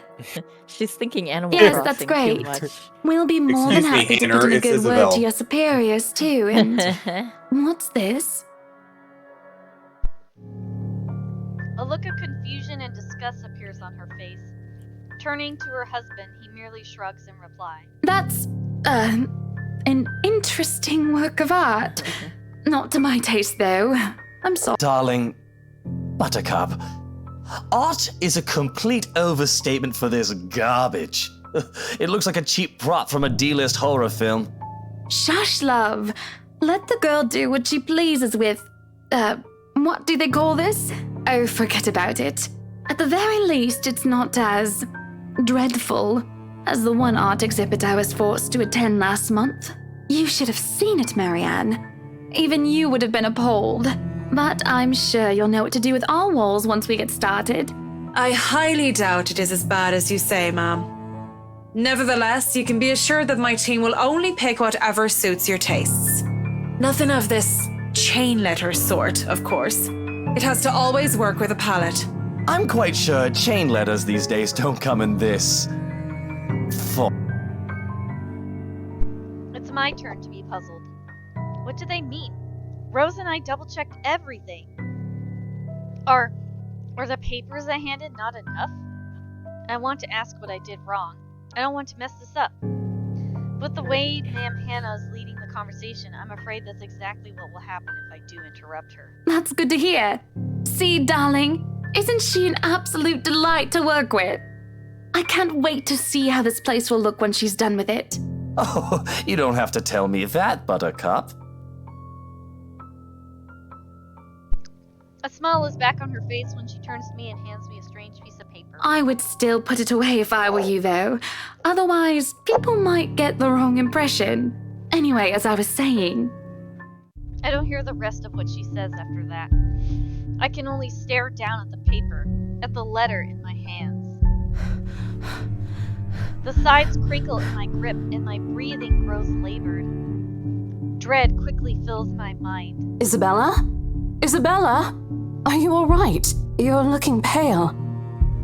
I didn't even notice when Rose's group joins us in the parlor. I want nothing more than to say that, no, I'm not alright. I want to leave this place. Because I remember everything as clear as day. This letter and those blood-soaked limbs in the attic. It's real. The letter. I'm sorry, I didn't know. Careless. I've been so careless. How do I even tell them without looking like I've gone mad? I'm gonna go ahead and show it to Rose. Yeah. Oh snap, Marianne hates me. I blurted out before I could even think twice about what I'm going to say. Rose, we need to get out of here. This place is cursed. And it's the 5 people.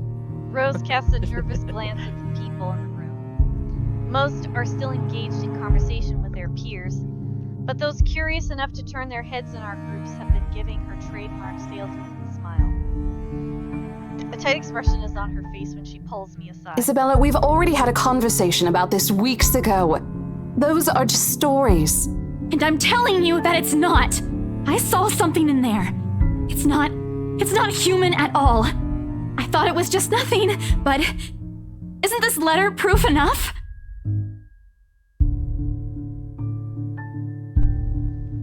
She gently reaches out to pluck the paper off my hand.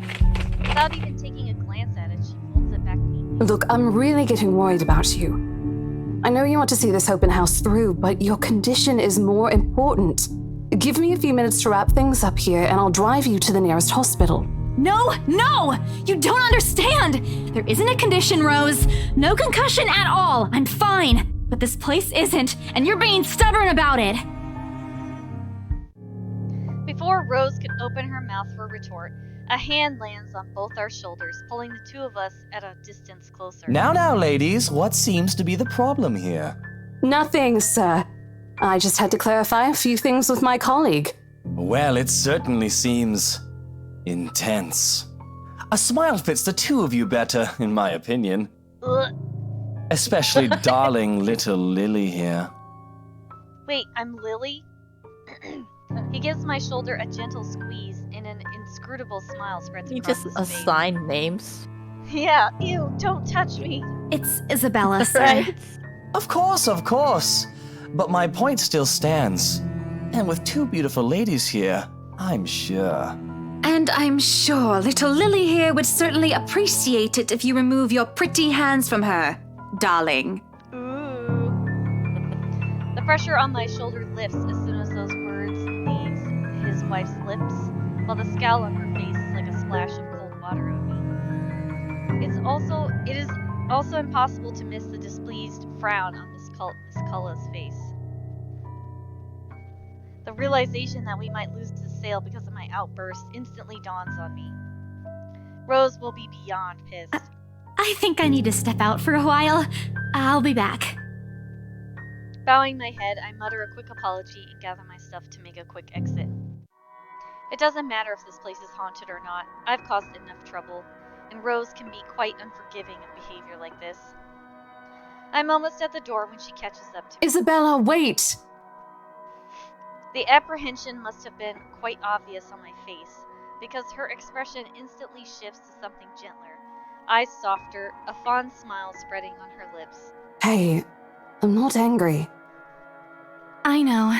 I'm sorry I ruined this for you. Come on, you didn't ruin anything.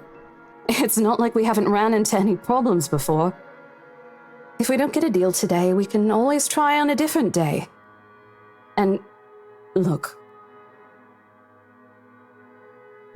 She hesitates, completely trailing off before shifting her gaze down to her hands. A small gesture to stall. Her finglers Her finglers are everywhere. Her finglingers. Flingers. Fingers fucking flinging everything everywhere. I fused fingers and fiddling together. Her fingers are fiddling with a piece of folded paper. It's that stupid letter again. My hands stiffen when she gives it back, but I take it nevertheless, more as an automatic response than any desire to have it back. I'll throw it away if I can. No, burn it! Right. But I have this nagging feeling that one way or another, it'll find its way back to me regardless of what I do. Rose, this is... You have to let them know about... I know you want us to get this sale so badly.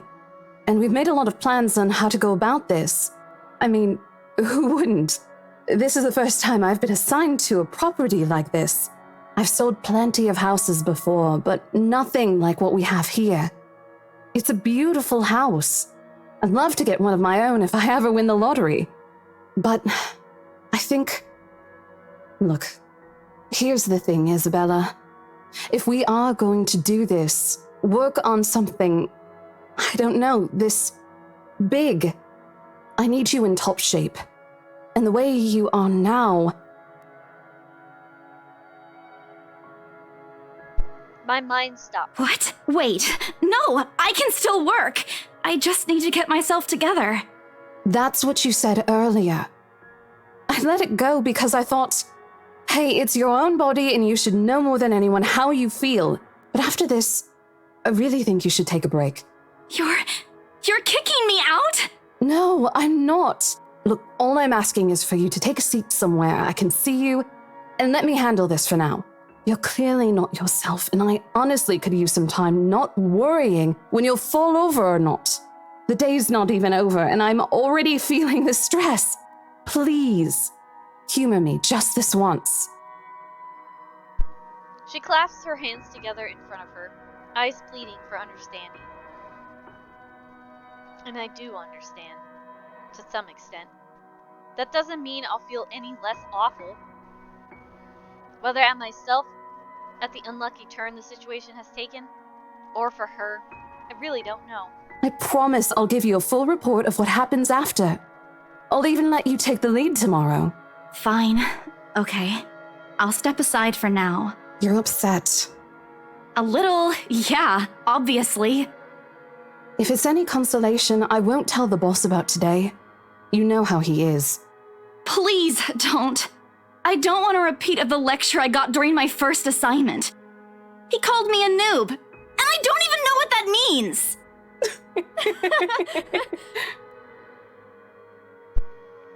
At the memory, we both burst into helpless giggles, earning us strange looks from the guests milling about the door.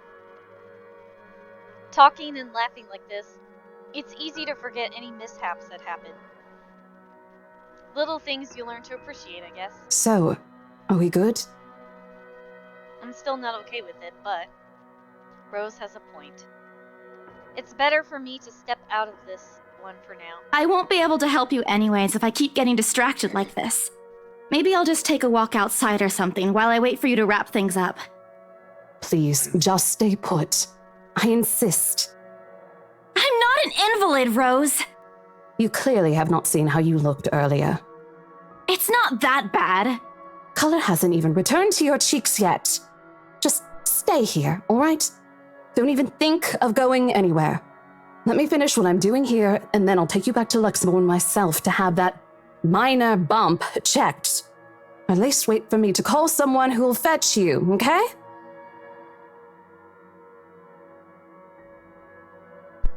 She's gone before I can voice one word of complaint. Left with nothing else to do, I find myself drifting back to the foyer. A few visitors linger in the area, some merely enjoying the afternoon sunlight streaming through the stained glass window. Others can be seen admiring the priceless antiques decorating the room. One group of elderlies, gathered some ways across from me, is occupied in a friendly banter about which one would cost more to buy. A little argument here, and occasional laughter and teasing there. I smile to myself. The conversation reminds me of what I've been missing these past few months. Rose is probably right. I do need a break.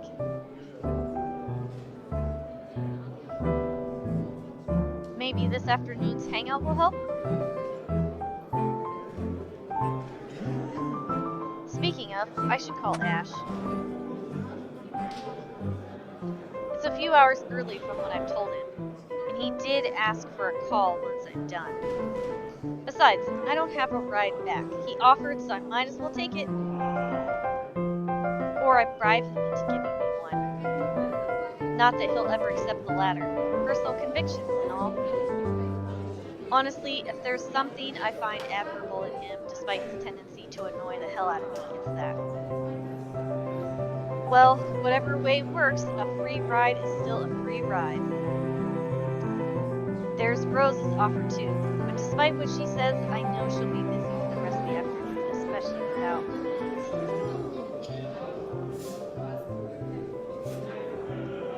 Bothering her for a favor as small as this is the last thing I want to do right now. A couple minutes and a few prayers asking for a decent signal later, the call finally connects and... Shit! Sup, I'm Ash from Deluxe City. Right, his Back as terrible watch out. Oh, yeah. Can't beat me. What? Looking Shit, for how trouble? loud is this thing Better even? not lie. I'm a cool dude. Pretty His fly for an ringtone. Asian guy. Sup, I'm Ash from Deluxe City.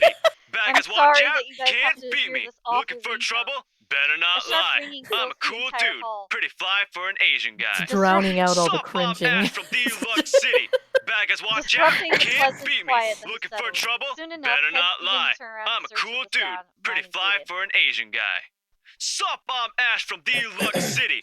Back as watch out. Can't beat me. Looking for trouble? Better not lie. I'm a cool dude. Pretty fly for an Asian Oh my guy. god, okay. Sup, My eyes I'm darted Ash on the from small crowd Deluxe before City. zeroing Back in as on watch the out. lone figure Can't crouched beat behind me. the same Looking group of for old trouble? people checking Better out not the lie. moments ago. I'm a cool dude. He is Pretty facing fly away for from an me, Asian fumbling with guy. something in his hand. Sup, I'm But I Ash don't from need to see his face Deluxe to know City. whose back Back it as is. watch out. Can't Oh, I beat me. recognize that Looking dumb for trouble? Parka anywhere. Better not Without lie. bothering to I'm end a the call, cool I dude. marched Pretty towards him. fly for an Asian guy. After what happened today, Sup, I'm really I'm Ash not from in the mood to Deluxe deal with City. this. Of all Back the as times watch to. out. Can't Ashton Frey! What happens next is something I'll surely regret later for not having recorded. Ah! He jumps up and lets out an undignified yelp, followed by his phone slipping out from his grip. I'm sorry, but that yelp sounded so phony. Oh my gosh! It's Daisha! You made it to the spooky stream! Don't worry, no Michael's one's Parka's dumb, but no one's his- died yet, so you didn't miss anything. It bounces from one hand to the other in his poor attempt to catch it before ultimately falling flat on the floor with a resounding clack. Awesome. Don't worry, there'll be plenty of blood. And you just made it in time to miss Ash's terrible ringtone. But it's not every day that you can catch someone like Ash off guard and get a reaction. Damn his stupid detective senses. I'll take every ounce of victory I can get, no matter how small. Daisha says, hi, Mayumi and Luke. Yeah.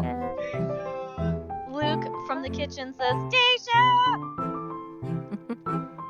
A blink. A cough. He makes a face. And then, in a too-quick motion, he ducks and retrieves his abused gadget, while a grin threatens to break out from my lips. He doesn't meet my eyes when he straightens, but a flush has crept up his neck and cheeks.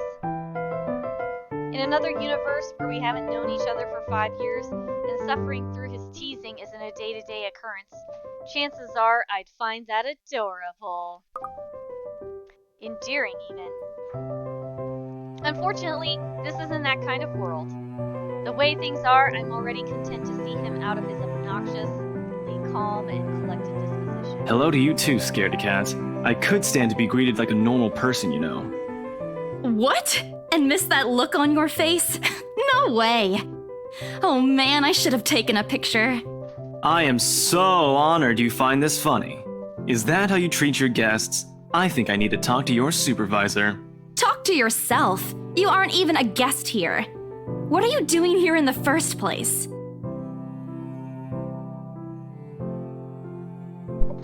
For a moment, he looks like a cat that swallowed the canary. Suddenly checking every nook and cranny in his phone for any damages or scratches seems to be a more interesting activity than explaining himself. Ash? I could be looking to buy a house. A mansion? Yeah, why not? Did you see the view outside? It doesn't look haunted to me at all. He's messing with me. Ashton, I am not in the mood. What are you doing here? He chances a glimpse at some point behind me. The parlor? Curious, I follow his gaze, but before I can figure out what has caught his attention, he places a hand on my shoulder and turns me back to face him. I just finished working on something, so I dropped by. I also, after you said that, Mayumi, I'm just now noticing his name is Ashhole. I still don't see how his work has anything to do with why he's here. In my confused look, he drops the hand resting on my arm like he has touched something particularly hot and casually rubs the back of his neck. And I said I'll see if I can pick you up. Turns out I can. Free time and all. So here I am. Figured you'd still be busy, and so I roamed around for a while. Somebody's got a crush! Oh, you should have mentioned that sooner. I was about to throw you out. Throw me? Hey, I was given a pamphlet. I think that makes me a legitimate client. We have mandatory sign-in sheets for clients, Ash. I didn't see your name on it. And you can't just roam around because it says open house.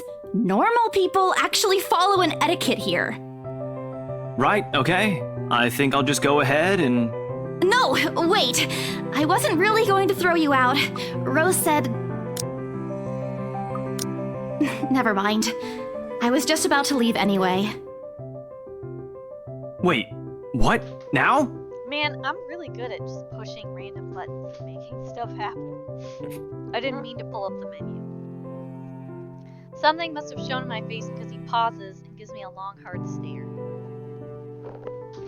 Sometimes I forget how easy reading people is for Ash, given how often he looks as if everything around him is a chore.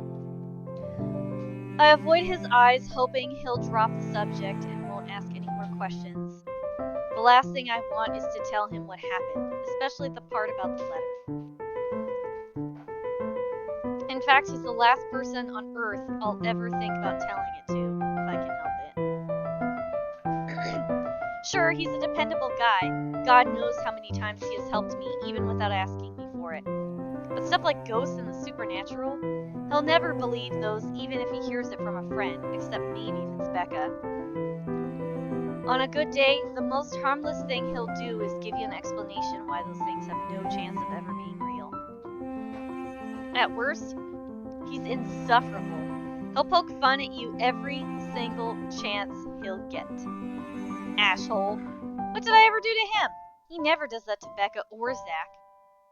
I can already imagine how things will go down the moment I spill a word of what I saw. Nope, over my dead body. Before it catches his attention, I shove the letter deep into my bag. What's wrong? Nothing.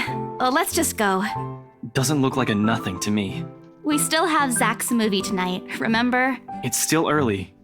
And didn't you say your shift will end around 5 or 6? What about... Hey, Isabella, wait up!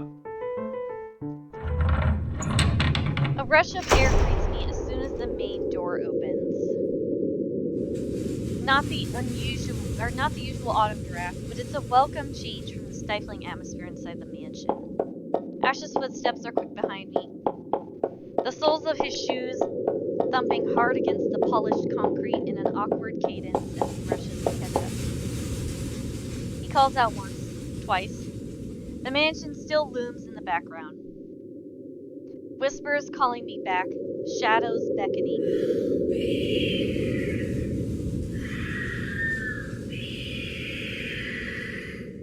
Lovely. Help me. I don't look back. Yeah, I don't want to help you either. We spend the ride back to Luxburn City in a relatively quiet manner, with only the radio's disjointed hum in the background fill a silence. Occasionally, Ash will reach out to fiddle with it until the signal settles, or it's on a respectable volume. But otherwise, he doesn't say anything. Neither do I. However, if the furtive glances he's been sending my way are signs, I know there are things he's been itching to ask since we left the mansion. I keep my eyes trained on the passing scenery outside in the small hope that my disinterest will dissuade him. Here. All of a sudden, he tosses something at me from a small compartment at his side. It hits me clean on the chin before I can make a move to catch it. A small package makes a soft landing in my lap instead. Sorry. The glare I send him wipes the smirk about to form cleanly off his face. He clears his throat, focusing his eyes on the road again. I swear he did that on purpose. Ignoring him, I flip the half-forgotten package on my lap. I won't say no to free food, but why are you giving away cereal bars? I always have one on my person, and you look like you're about to pass out back there. Have you eaten lunch yet? I don't even get a chance to deny it, because right on cue, my stomach rumbles loudly. And an empty, gnawing feeling in my belly becomes noticeable. No surprise there. I did skip breakfast and lunch so I could catch Becca while she was on break. I was hoping to get a small meal after. I guess with everything going on, I just forgot until Ash mentioned it. It's not like the hollow feeling's new to me, though. If anything, it's just one of the things I've gotten used to ignoring over the years growing up. A thanks, then I tear open the package and start nibbling on the edge of the bar. Apart from an acknowledging nod, Ash doesn't say anything after that small exchange. For that, I'm thankful. After getting an earful from Becca and Rose, it's nice to just be able to sit down with someone who's not going to nag at you. How'd the open house go? The usual. We got a bigger crowd than normal because of the property's fame, but really, no different from the typical open house. On second thought, it actually looks like a fancy party more than an open house. I've never felt so underdressed in my life. Weren't you there? I wasn't really listening. I should have asked someone to kick you out.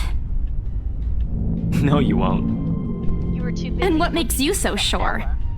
One, ever since you got assigned to this property, you've been freaking out about it. Rebecca's words, not mine. She's been complaining to me about how you talked your ears off, by the way. Two, despite your initial qualms about the place, you still took the job. Which brings us to 3. It's been months since you last settled a deal, and you're short on money right now since you're back to your instant noodle diet. How do you even know about the last one? Rebecca. Anyhow, you're hellbent on selling the mansion. Even if someone you know personally is in the tour group, you aren't going to just kick them out. Every single person who went on your open house is still a prospective client to you, even me. He's not entirely wrong. Oh man, I walked right into that one. I hate you. I really hate you right now. His answer is a small laugh. The kind that screams, I'm right and I told you so. I hate it when he does that. I'll have you know that there's already someone who's extremely interested in this property. So even if you expressed any sort of interest in it, I don't think they'd be willing to let you have it. Provided I didn't botch it with the rights. Ma'am Hannah in particular didn't look too pleased with what I did. I owe Rose a big apology. I hope she likes freedom. You don't seem too happy about it. I am happy. Doesn't this look like a happy face to you? Really? And here I was thinking you found another one stuffed in the sofa. Or is it the wardrobe this time? He meant that as a joke, but how close it is to the truth made my blood run cold and my own heartbeat, a heavy weight in my chest. All at once, the letter in my bag feels a whole lot heavier, burdened by my own guilt and apprehension. Yeah, well, things happened. Stuff the right couple might not be pleased about. No need to make a fuss about it. It's normal in the business. You made them angry? Not angry, just stuff happened. Like? Things. Did they do anything? Your clients, the rights, was it? I can't answer that. At least not without revealing everything that took place in the attic. Right? Should I lie to him or change the subject? I don't remember what we chose last time. Change the subject. Alright, we got one vote for change the subject. The only vote. So here we You go. keep asking me about my work, Yeah. but you haven't said a single word about yours. Oh snap, Ashton points. That's not fair. Both you and Zach have Can't tell literally when you chose disappeared this off the right. face of the earth.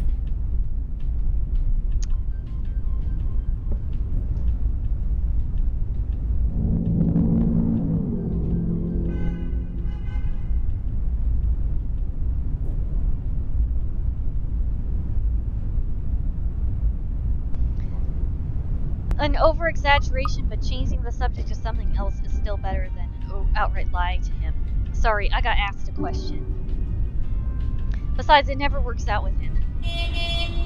I'm not sure if it's because I'm just bad at it, or because he's really very good at his job. For those of you who are curious, I was asked my opinion of pork buns, and I'm very excited to eat them. Good. He doesn't answer immediately, only momentarily shifting a glance over me and returning it back to the road where he has to make a sharp turn. Outside, the sun has already started its descent, casting a vibrant orange glow on the tall buildings. Yes, pork buns. I'm very excited. What I really want to try is those pizza buns. I hear that they're sold in convenience stores in Japan, and I'm super jealous about it. Like a pizza pocket? Or like a hot pocket? Yeah, it's like a hot pocket, but instead of, you know, it being in whatever we encase it in, it's in those like dumpling buns. Oh. Yeah. I wonder how long before we reach the venue for Zach's film. Checking the street signs outside, it appears Ash has taken the longer route. Odd, but he's probably trying to avoid rush hour traffic. Didn't we just talk a week ago over chat? That's different. Linking your awful memes in the group chat box every morning isn't exactly a conversation. Excuse me, I don't hear you calling them awful while you're laughing at all of them. Shut up! And you aren't answering my question. That earns him a soft punch to his arm. Uh-oh, we're making Daisha hungry, everyone. Uh-oh. I did laugh at them, but I'm not going to give him the satisfaction of knowing that I find them funny. It'll only make his head bigger, stupid Ash. Alright, lay off on the abuse. Remember that case I mentioned before? We've been trying to pin the bastard down, but it required more work than we anticipated. The guy's slippery like that. We got some good lead months ago. He recounts what he's been doing in the time we haven't seen each other. His usual work, the occasional small investigation, and the big case he's been stuck working on. Stuff he couldn't mention in the brief time we could catch each other online. Although most of it are the trimmed down version, only things he can tell. He has always been careful about that. Even in the way he spins his answers to my questions. Just enough to satisfy my curiosity, but not enough to paint the whole picture. At one point, his voice takes on a strained tone when he mentions something about the big case, but I don't dwell on it much. That's normal, right? I mean, who wouldn't be frustrated if you couldn't bring someone to justice because they kept slipping out of your fingers? Justice. If I were in his shoes, I'd definitely lose my mind. His stories never cease to be entertaining regardless. If things weren't the way they were back home, maybe I would have considered taking on the same job as him.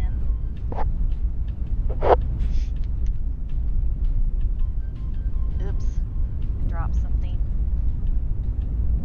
Oops. Mama would never allow that. But the idea is still there.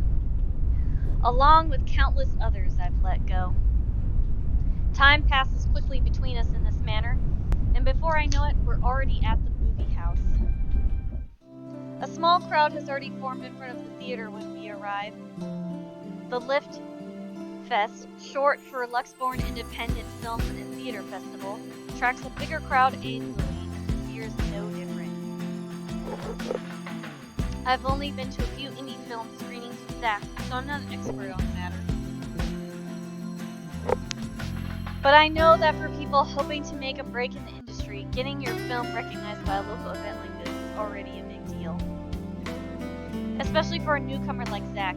He hasn't even won an award, but just getting a confirmation letter, the festival committee wants to include his movie in this year's lineup.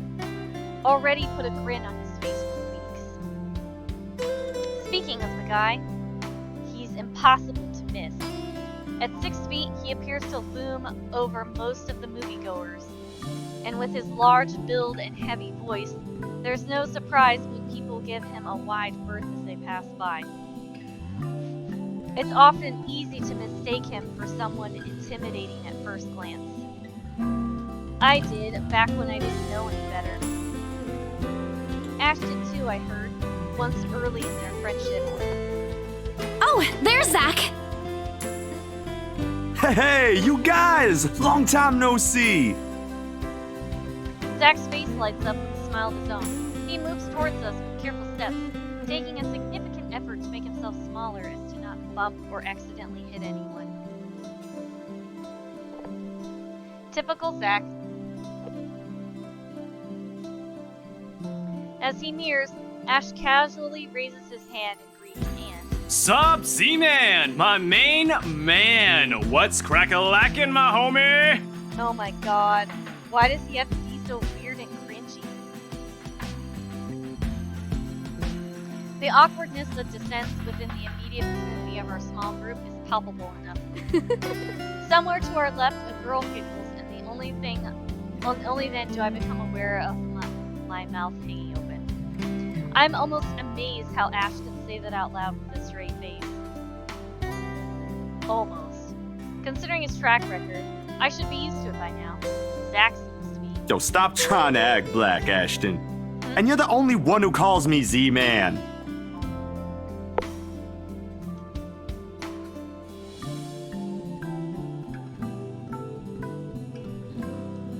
Oops.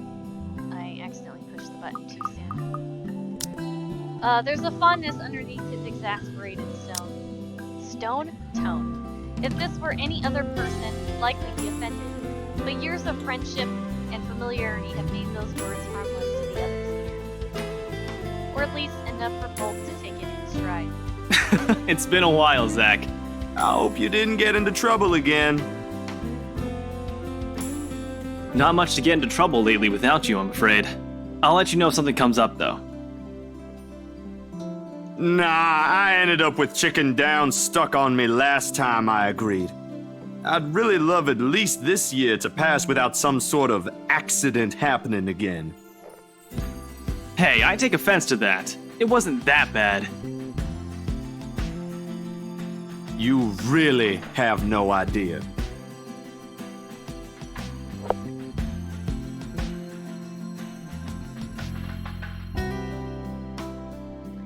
A beat passes, and then Zach laughs. Hey, I'm kidding! You know you can always count on me.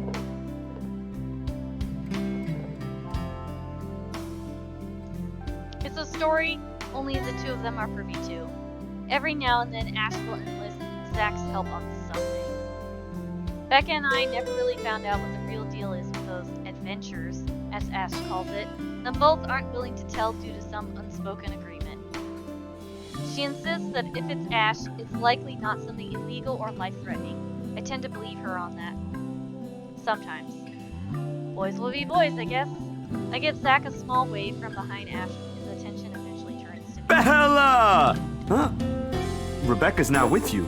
Is she still sick? A bit. But she's up and went to work this morning. You know she doesn't listen to anyone that's not Ash. Yes, she does. No, she doesn't. You're literally the only person she'll listen to when she's feeling stubborn. And it's true. They've known each other far longer than any of us in the group.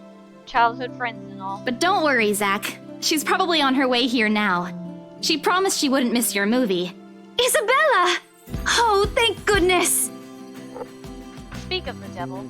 Without warning, a hand grabs me by the shoulder and turns me around. Becca, you're just in time. I have to lean back a little with the way her face is almost invading my personal space, but she places her hand on either side of my head to keep me still. She stares at me intently, concern filling her eyes. Becca, you're squishing my face. How are you? Are you alright? Why wouldn't I be? Rose called me earlier. Those 4 words tell me all I need to know.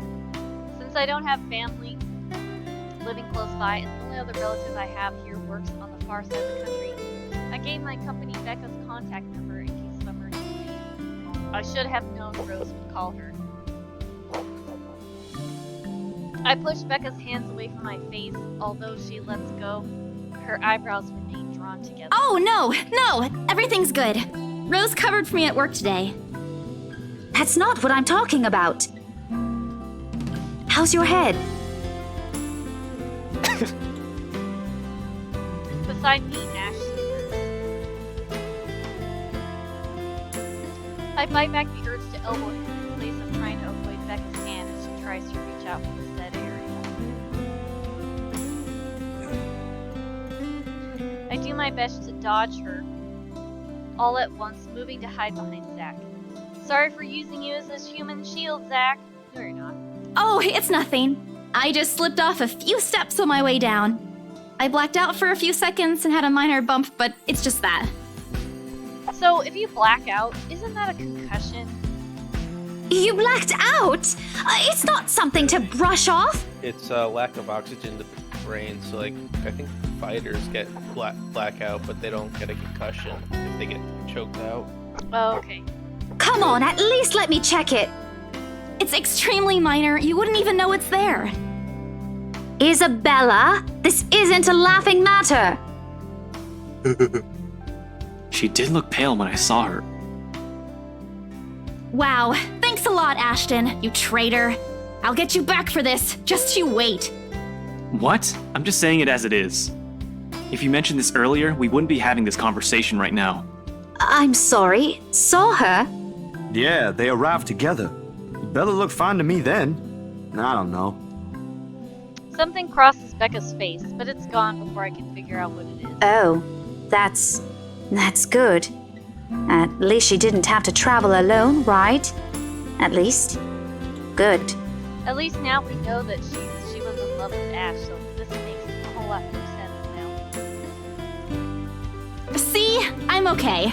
I wouldn't be here if I wasn't. And I don't want to miss Zach's film. We can always watch it some other time. Sorry, Zachary. No, it's good. But you guys should really keep it down. We're starting to attract some attention. It's the premiere. The premiere's different. Right, Zach? I shoot him a pleading look. Zach's a sensible guy. He'll understand. Please understand. Not really. But Rebecca has a point. In the end, I think it's your call. Oh, for heaven's sake! Please, Becca. I really don't want to miss it. You're not missing it. Oh, we're just moving it on a different day so we can have a... Look, you guys. Ash's loud sigh unexpectedly cuts through the conversation. He's pinching the bridge of his nose as he speaks, something he usually does when he's getting impatient. If she says she's okay, then there's nothing we can do about it. It's not like we can stop her either. Besides, she's still acting like the same old Isabella to me, if she can still run around like that. Why are you taking her side? I'm not. But if she wants to watch Zach's movie with us, I'm not going to stop her. She's probably the one looking forward to it the most. Ash, that's... You, of all people, should know... Tell you what, if I notice something amiss with her, I'll take her to the nearest hospital myself. Is that good enough for you? I already know the answer before Becca voices it out. When at least she releases a deep sigh and nods, albeit with great reluctance, I immediately tackle her and do a hug. Thanks, Becca! It's always been you with him, isn't it? Did you say something? Me? Nothing. Don't mind me. If you say so. Okay, guys, showtime's close, so I think I'm gonna get us some snacks. My treat. And then let's head inside. Anyone here has a smaller bill? I think I do. Hold on. I pull myself off from Becca to get my wallet from my bag and... What's this? Oh, that's right, they pick up the letter. It's already in Ash's hand before I can even react. Behind him, Becca and Zach are both giving the piece of paper an intrigued look. No! Give it back! It's just a paper. I don't care! Give it! Looks ancient, too. Why do you keep this around? I try to reach for it, but he holds the paper way above his head. I've never been particularly sensitive about my own height, but right now I really wish I have that advantage over him. Don't open it! What's the big deal? It's not like it's a love letter. I don't see any reason to... Hold on a second. This is, isn't it? Even if it is, it's not for you. Okay. Now I'm curious. I'm telling you, it's nothing like that. It's... The rest of my words are lost when he unfolds the paper. I can't breathe. My heart feels stuck in my throat, pounding, threatening to burst out. Vaguely, I note how my hands are trembling at my sides. Clasping them together doesn't do any good. They're still shaking, but I hang on to them regardless. You know, this whole story wouldn't happen if they had bothered to listen to Isabella and not read it. Womp womp. The awful sick weight that has taken its core in my stomach back in the open house returns full force. How do I fix this? How do I fix this? How do I fix this? Someone please! Today is turning out to be a horrible nightmare. Send this to 5 people or else.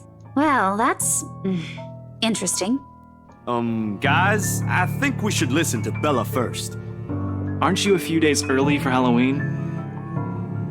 Ash waves the paper in front of me, giving me a fleeting glimpse of its contents. I don't need to see. I don't want to see. The letters, the words, every stroke written in blood is already embedded in my mind. I should have just thrown it away when I had the chance. That way. It's not a prank. It makes all of them stop, even I'm surprised with how steady my voice is. What did you say? This isn't a prank! I saw something! Hold on. Are we still talking about this paper? Or is it about the urban legend again? Both. I know it sounds ridiculous. You're saying this is a primitive version of a chain letter, and now that we've seen it, we're now cursed. You've got to be kidding me. See? This is why I didn't want to tell you guys. Isabella, aren't you taking this a bit too far? It's not a joke! Will you guys listen to me first? I saw something in the house earlier. It stood right in front of me. If I hadn't gotten away, that thing might have... Right. And in broad daylight, Isabella. Even someone gullible would find the logic in that screwed up.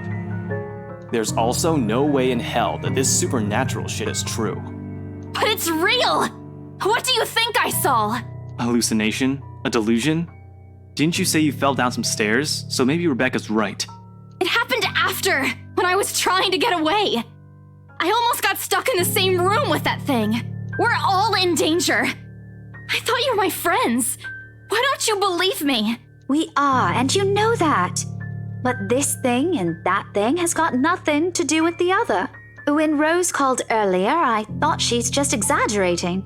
But based on what I'm seeing right now, maybe it's better if we really postpone this for now. Don't bother. Without another word, I snatch the leather out of Ash's hands and stuff it back into my bag with more force than necessary. I'm tired. I got cursed, saw a ghost, probably lost a sale, got kicked out of the open house I'm supposed to be hosting, and my own friends won't believe me, and all of them think I'm crazy. To top it all off, there's a dull ache at the back of my head begging for a little attention I can't afford to give right now. Honestly, there's only so much a person can take within a single day. I just want to go home, curl up in bed, and think about it today. But before I can take a single step away from the group, Guys! Zach rarely ever raises his voice, even when there's a point he wants to drive home, and hearing him take on that tone completely throws me off. Even Ash and Becca. Whatever harsh words has yet to come from the argument immediately die on her tongue. Why don't we all calm down first? I'm sure Isabella has her reasons too. No need to be hard on her. And hey, ain't this supposed to be a happy get-together? We haven't seen each other for months. I'd really love to know what y'all have been up to. I only ever get to talk to Bella over chat. Please. He has a point.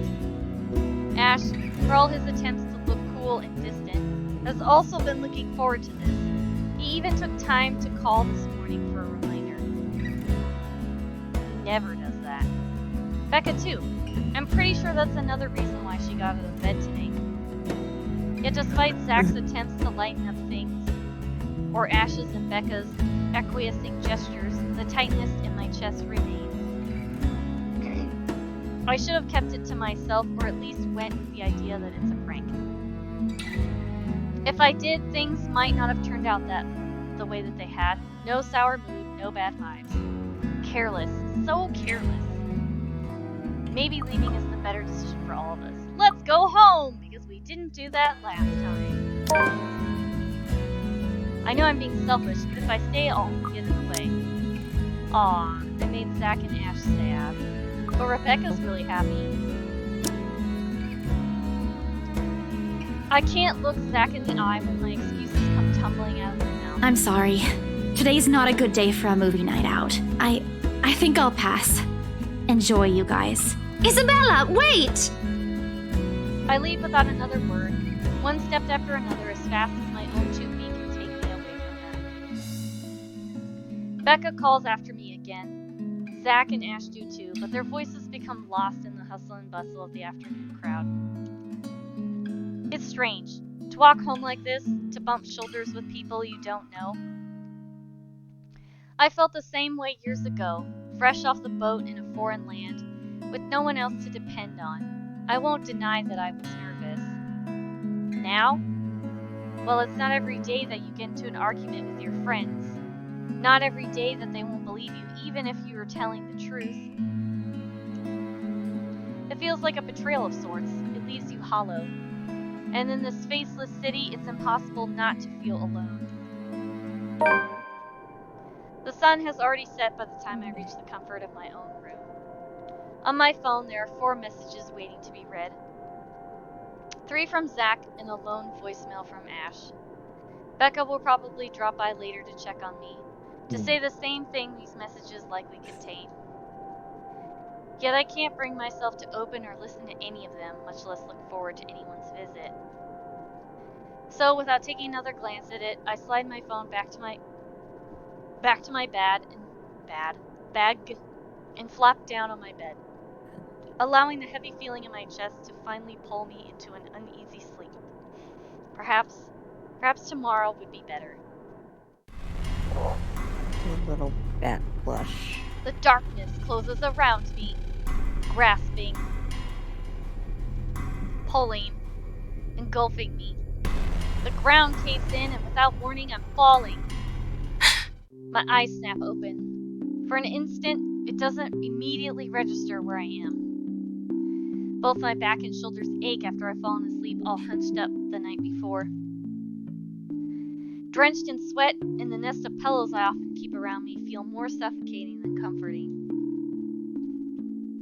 I let my eyes adjust to the bright morning light streaming through my window and allow my breathing to slow down before untangling myself from the pile. I haven't had a single dream since coming to Luxborn, or at least none I can recall having. It's a shame because they used to be so vivid. Not the crazy vivid, but the more pleasant kind I'll tell my siblings about. Maybe it's just the stress of living alone? The knowledge that I'll always wake up in an empty apartment with no one to tell stories to. What time is it? Habit forces me to look over at the clock, even with the soreness weighing heavily on my shoulders, and the compulsion to never leave my bed for the day. In a heartbeat, I'm up. Oh man, of all the times to oversleep! Towel! Towel! Where's my towel? Welcome back, Butler. Don't worry, no one's died yet, so you didn't miss anything. Admittedly, it's a weekend, and as unspoken rule, that entitles me to extra hours of sleep. But if Rose didn't kill me yesterday, she sure will now. And right after what happened, oh Lord, 1 box of donuts as a peace offering won't be enough the second time around. Grabbing my towel, I'm already a few short steps away from the bathroom when a muffled ringing breaks out from my bag.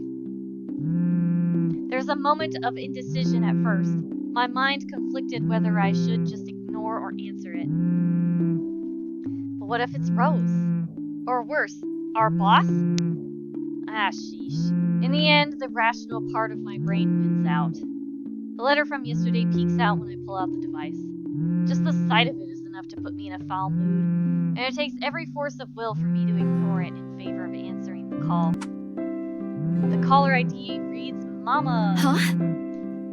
It's around 4:45 in the Philippines right now. That's an unusual time for them to call. Usually it's around noontime here, and I'm the one calling, not the other way around. Better for them to use that money on something else than an international call. Regardless, in the most cheerful tone I can gather. Hello? Hello? Grace? How are you? Mama! I'm doing okay. How are you guys over there? We're good. EJ won a storytelling contest at school the other week. Brought home a medal. I thought you should know. There's a tired lilt in her voice as she speaks. It's been there since Papa had to leave his job. I wish there's something I could do for her. But from miles away like this, the least I'm able to do is not make her worry. If only my older brother would actually lend her a hand, but Lord knows if that'll ever happen. Odds are, Kuya Jordan's already out drinking right now. Again. I can't count on my older sister either, knowing she has a family of her own, and, well... Auntie Anne's financial situation isn't exactly great right now, having ran herself knee-deep in debt. Great! That's great! Tell him congratulations from me. And let him know I'm gonna send him a little something extra this Christmas. How about Nico? Karen? Michael? I hope they're okay? They're doing well. They wanted to talk to you, but they're all busy with school. Oh no, that's fine. I don't want to bother them. Just tell them to keep doing their best for me. I'll just call back when I know they're not busy. And Papa? How's Papa doing? It's a subject I'm a bit hesitant to broach from the way Mama's voice hitches. She doesn't want to bring it up either. Papa. Grace, he's having a little difficulty right now. But the doctor said we should keep encouraging him. It just means his body's accepting his new treatment well. The money you sent last time helped a lot to pay for it, by the way. Oh, I see. That's good. Ah! Nope. I won't deny that life has gotten tougher for our family. It used to be easy back when Papa was in good shape. But ever since he was diagnosed with a sickness 5 years ago, he had been unable to provide for us. Now, the burden of feeding 8 mouths and setting Papa's bills all rest on my shoulders. Although Mama makes a little, accepting sewing and laundry jobs in our neighborhood, it's scarcely enough to cover the costs of day-to-day living, let alone the bloating hospital bills. We can't even expect help from our own government, because the health insurance there barely covers anything. I'm sure he'll get better soon. Is he well enough to talk? Do you think I'll be able to speak to him, Ma? Silence. I start to think that the call got cut out until... Listen, Grace. Maybe it's better if we transfer Papa to a different hospital. Somewhere cheaper?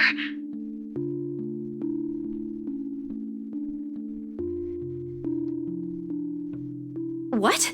Why? Did something happen? Is it the deposit issue again? Give me the hospital's number. I'll talk to them. No, it's nothing bad. The service here is good. Too good. Even the doctors.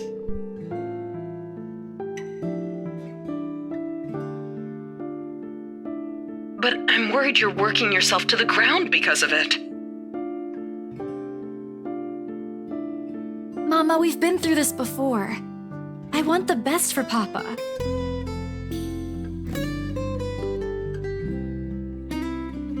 And don't worry about the bills or the medicine, or me for that matter.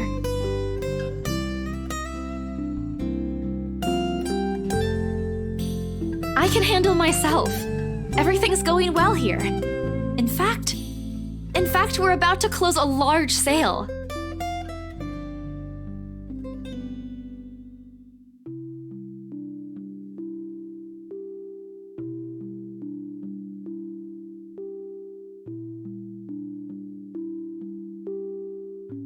I'll have money to send over soon to cover the rest of Papa's treatment. And there's more than enough for Karen, Nico, Michael, and EJ's school tuition, too.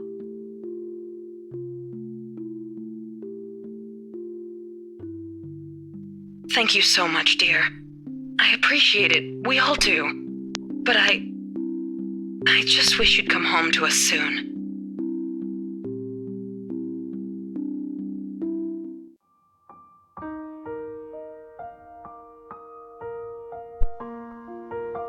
When are you coming home? EJ, the youngest, used to be the only person asking me that. Sorry, I forgot I muted myself because I started eating chips. My bad. How do you respond to a question you don't have a definite answer to? 5 years later, and I still can't give them a straight one. I smile through Mama can't see it. I fight to keep my lips from quivering, my voice from shaking. She's got enough on her plate as it is. No need to weigh her down with unnecessary concerns. Promise me you'll be there to welcome me when I do, okay? Of course. I'm sorry, Grace. I need to take this for a while.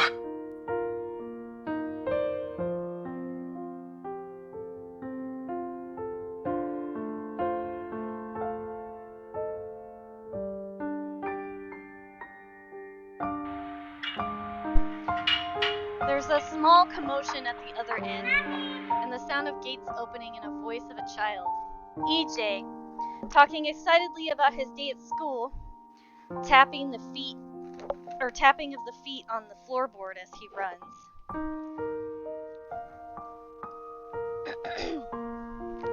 It's been years since I went home, but I can still picture the whole scene in my mind.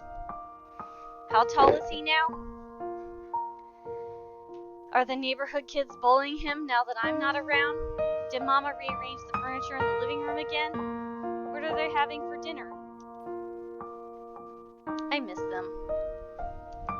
I miss them so much. It's okay, Ma. I need to go too. I've got work today. I'll call again soon, alright? On a Saturday? Oh, never mind. Take care of yourself, dear. I love you. Bye. It ends with a soft click, leaving half-truths and empty promises hanging in the air. I close my eyes for a moment, take a deep breath, and shake away the thoughts beginning to swim inside my mind. It's pointless to mull over these things right now. Okay, Isabella. Time to get that mansion sold. Unfortunately, before I can take a single step away from my phone, it rings again. No doubt Mama forgot to say something. Mama? Did you forget anything? Excuse you? I'm too young to be your mom. Are you still sleeping? Hold on, never mind that. Get yourself in the office. Hurry! Office? What about the open house? Oh no. Is it Sir John? Did he hear about yesterday? Am I in trouble? Oh god, oh god, oh god! I'm gonna get yelled at, aren't I? What do? I'll buy you an extra box of donuts if... No, it's nothing like that. Will you calm down? Get yourself here, alright? I'll tell you everything then. There's a telltale din of several feet shuffling against the wooden floor, and an indistinct yelling in the background before Rose cuts the connection. That isn't in any way comforting. But it's enough reason for me to hastily discard my phone and finish my shower in record time. Question, can anyone hear the dryer in the background? No. I can. Okay, good. I make it to our office within 20 minutes of leaving at my apartment, completely disheveled and out of breath. A feat if I take into account my usual travel time. Thank you, Daisha. Routine clamor, come into Briar Realty Corporation's Luxburn office, greets me as soon as my foot crosses the threshold. Papers rustling, telephones ringing at sporadic intervals, agents talking at varying volumes, staff moving about, and... Where the hell is C? Where are my employees? What the actual fuck, guys? Of all the times to disappear without notice! My boss's words turn muffled as someone else closes the door to his office. Likely the work of our HR manager. Throughout the past weeks, he's been in a bad mood over a few employees who have failed to report to work. Yeah, because they're all dead. I hear they're still trying to get a hold of them, but to no avail. The result is half their workload having been shifted to all available staff, so as to not lose any clients.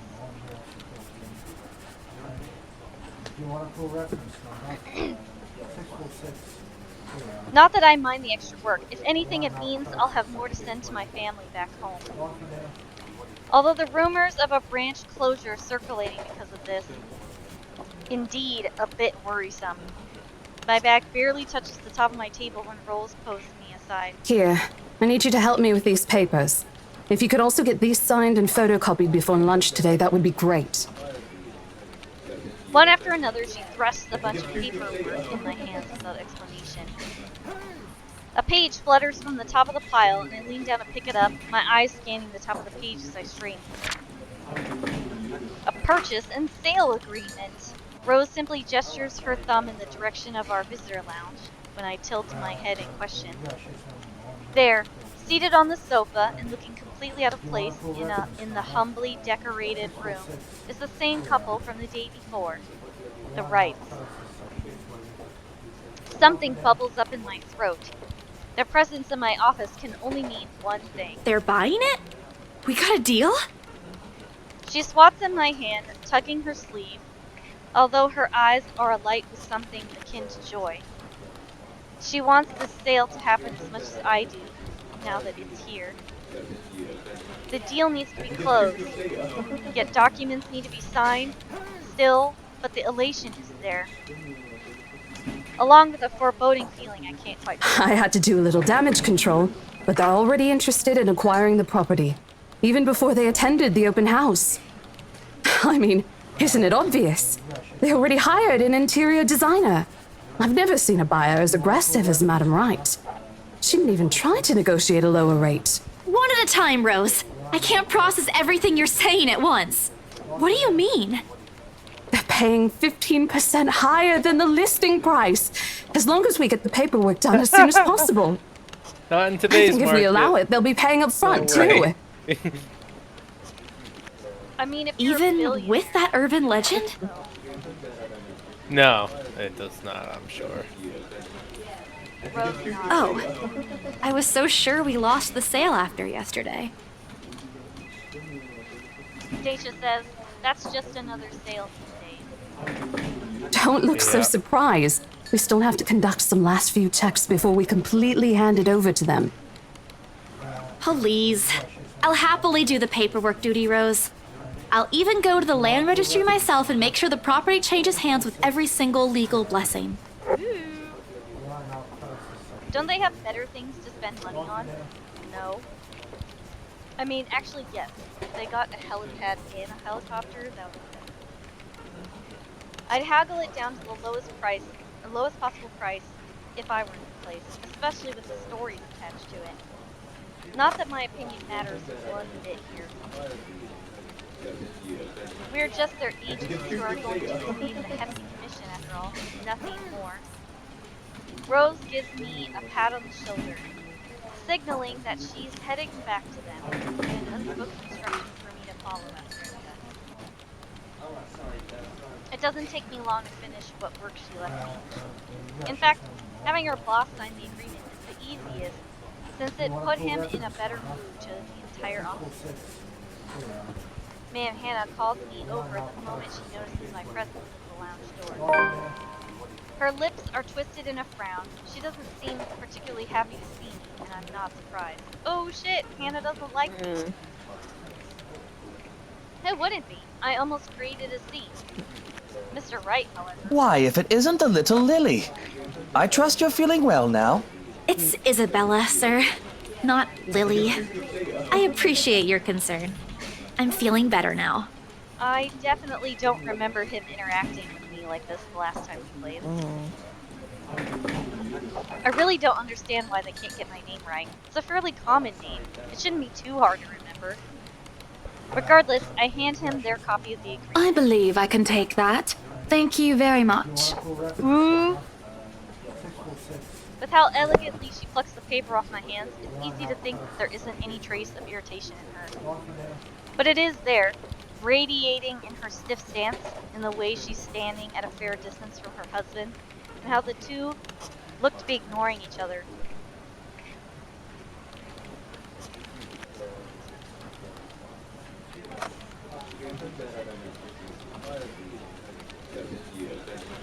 Seeing this scene, it soon becomes clear to me that I'm not the one who has put her in a bad mood. Oh shit, this whole thing is different than the first time we played. Did they fight? Most probably. I've seen it happen dozens of times with my previous clients. It's a shame, especially with their new mansion. I never did like it when my own mama and papa fight. I hope they'll make up soon. Apparently satisfied with what she's seen, Ma'am Hannah clasps her hands together before extending it to us for a shake. Rose and I release the breath we've been holding, both of us more than happy to return the gesture. That settles it then? Are you really sure about this property, ma'am? We could easily find you a bigger one among our current listings. Something with a modern touch? Something not haunted, perhaps? Rose shoots me a warning glance that clearly says, don't make a scene, we're almost there. Of course, why wouldn't I be? The house is absolutely perfect, isn't it, darling? A helipad would still be a nice addition. Yes, well, we'll get there eventually, love. As I was saying, if your partner had the documents yesterday, we would have bought it right there immediately. Shame she didn't have it. Well, there's still a few necessary documents we need you to sign after, but we'll let you know once we have those finalized. We'll be handling the process for the rest, so don't worry about it, ma'am. Within a week, I hope. We still have a housewarming party to plan after all. You know how much thought to be put into those things. There are servants for that, darling. Love, servants or not, you're going to make people listen to your input nonetheless. No more than a week, ma'am. Barring unexpected delay, of course. You can leave it to us. Excellent. Well then, I'll leave you two to it. It's been a pleasure doing business with you. Oh, and before we forget... She discreetly folds something into both our hands and winks. A finger raised to her lips, demanding our silence. What happened the day before was quite unfortunate. But you did get us what we wanted in the end. That, at the very least, is commendable. But this is... Ma'am, I can't accept this. Don't you worry, darling. It's a small thing coming from us. Consider this your bonus for a job well done. She smiles sweetly, like this is simply the most normal thing to do in the world. Yeah, let me tip somebody thousands of dollars, because I totally can do that. Oh, before I forget, my lovely interior designer would appreciate it if you hand her a copy of the floor plan as soon as possible. She's dying to work on the house. You can do that, yes? Here's her contact. Certainly, ma'am. We'll have it processed as soon as possible. I knew I could count on you, lovelies. I hope to see you too soon so we can get this closed. Just like that, transaction over and done with.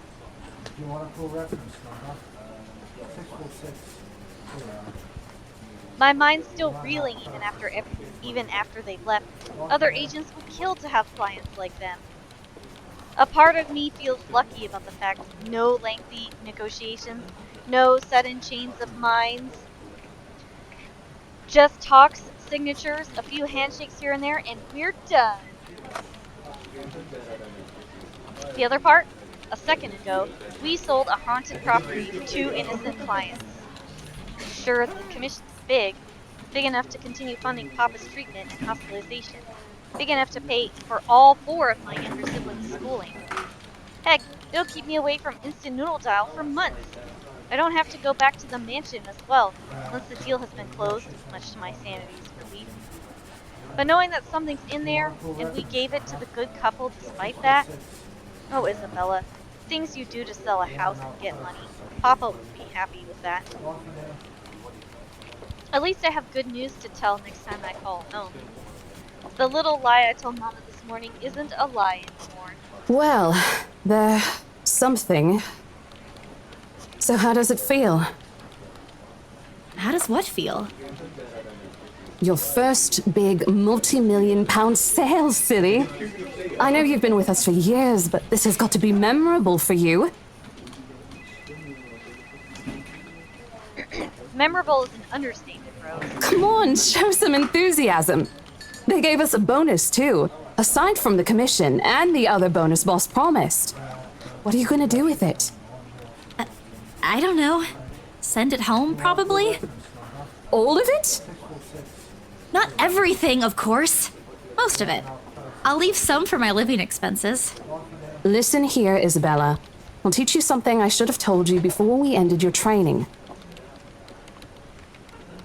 She slings an arm over my shoulders and leans in closer to my ear as though she's about to share a big secret. It's okay to celebrate from time to time. Drugs are pretty cheap out here. You'll be surprised. I thought it was, drugs are bad, okay? I don't get it. It's simple. Go out, do something for yourself. Throw a party and treat your friends to free food. Didn't you say the last one's some sort of tradition back at home for you? Hello, this is practically a done deal. Isn't throwing a party a bit excessive? Never. It's never wrong to throw a party. You can throw a party for any reason. Your call. I won't say no to an invitation, by the way, in case you really are planning to throw one. A few drinks would be nice too, thank you very much. I don't think my apartment's big enough for that. You could always move? Bloody hell, you're working in real estate. I think I'll pass. That's too much of an unnecessary expense for me. But I did promise Becca free lunch in case the sale goes well. You go do that. Hold on a sec.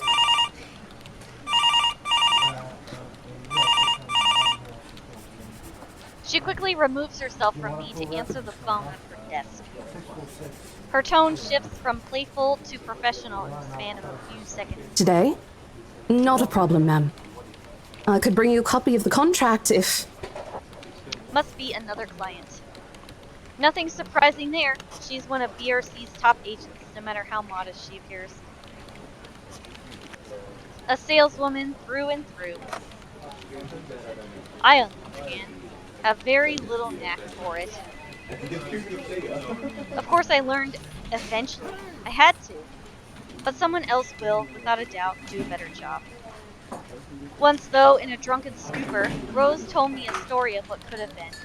Years ago, wide-eyed, young, brimming with yet-to-be-fulfilled dreams and ambitions, she was a term or two away from a nursing degree. Out of courtesy, I never pressed on the matter further. But perhaps it's where the sense of fondness started. A small connection due to one similar experience in our respective lives, of goals we both let pass us by because of the circumstances we're in. I'd be happy to discuss this over tea, ma'am. All right, I'll be there. Thank you. New client? Reassigned. Have you heard from Mark at all? Not since the first visit to the mansion. Why? No news from the HR yet? None at all. Boss thinks he ran away. I doubt it, though. He's too much of a wimp for that. There must be another reason. Who knows? Anyway, I've got to meet this one. I'll see you later. She throws a wave over her shoulder as she rushes out of the office. The lunchtime bell sounds shortly after, followed by the chatter of fellow Asians, also heading out for a much-needed break. Ordinarily, there's no need for me to go out. But oversleeping didn't allow me the luxury of packing my own lunch today. If one considers taking an instant noodle cup from my pantry, packing your lunch. Time to make good on the promise I made to Becca, I suppose. Maybe invite Zach and Ash too? In the end, only Becca and Zach would come. Ash, on the other hand, couldn't be reached. All of my calls went straight to his voicemail. He's at it again. Right here today, gone next. Oh well, his loss. We have agreed to meet at a nearby cafe. The same one I frequent with Becca because it's cheap, and they give away free bread around closing time. Quaint, a little old-fashioned, that looks a wee bit out of place amidst the city's tall buildings, but we love it all the same. Much like its facade, the interior carries an antiquated charm to it. Vintage art pieces and a row of shelves boasting an extensive collection of books cover the walls.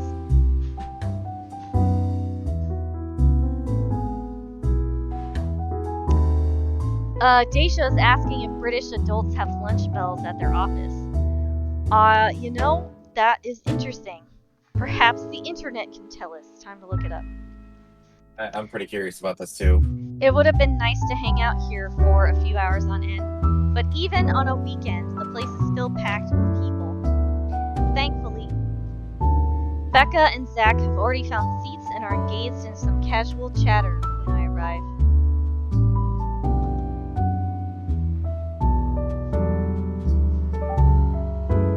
It's strange seeing the two of them without Ash accompanying the other.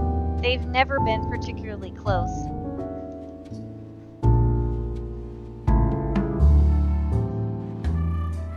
Sure, they talk when they meet, laugh at the same things when there's something funny, but there's a distance, the kind born purely out of differing interests. That or Zach is simply afraid of Becca.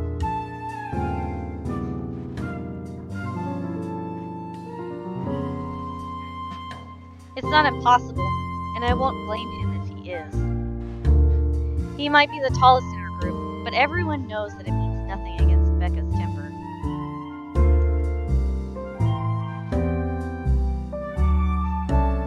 Even I am a little scared of her. Zach! Becca! Well, you seem to be in a better mood today. What happened? Well, you seem to be... I thought for sure you're going to snub us for the better part of the week. You know I can't stay angry at you guys.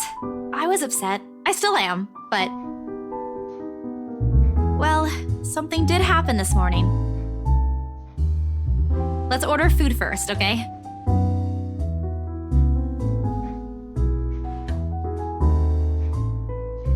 A waitress comes by to take our order. On a normal day, me and Becca will order a hearty serving of their special vegetarian stovies. What's a stovie? Zach takes anything with a good helping of meat, sausages, or potatoes in it.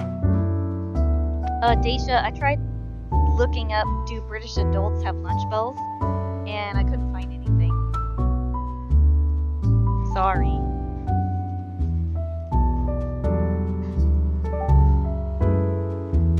But today's a good day. Great even. It's not wrong to indulge a little, right? Today's special. For the three of us.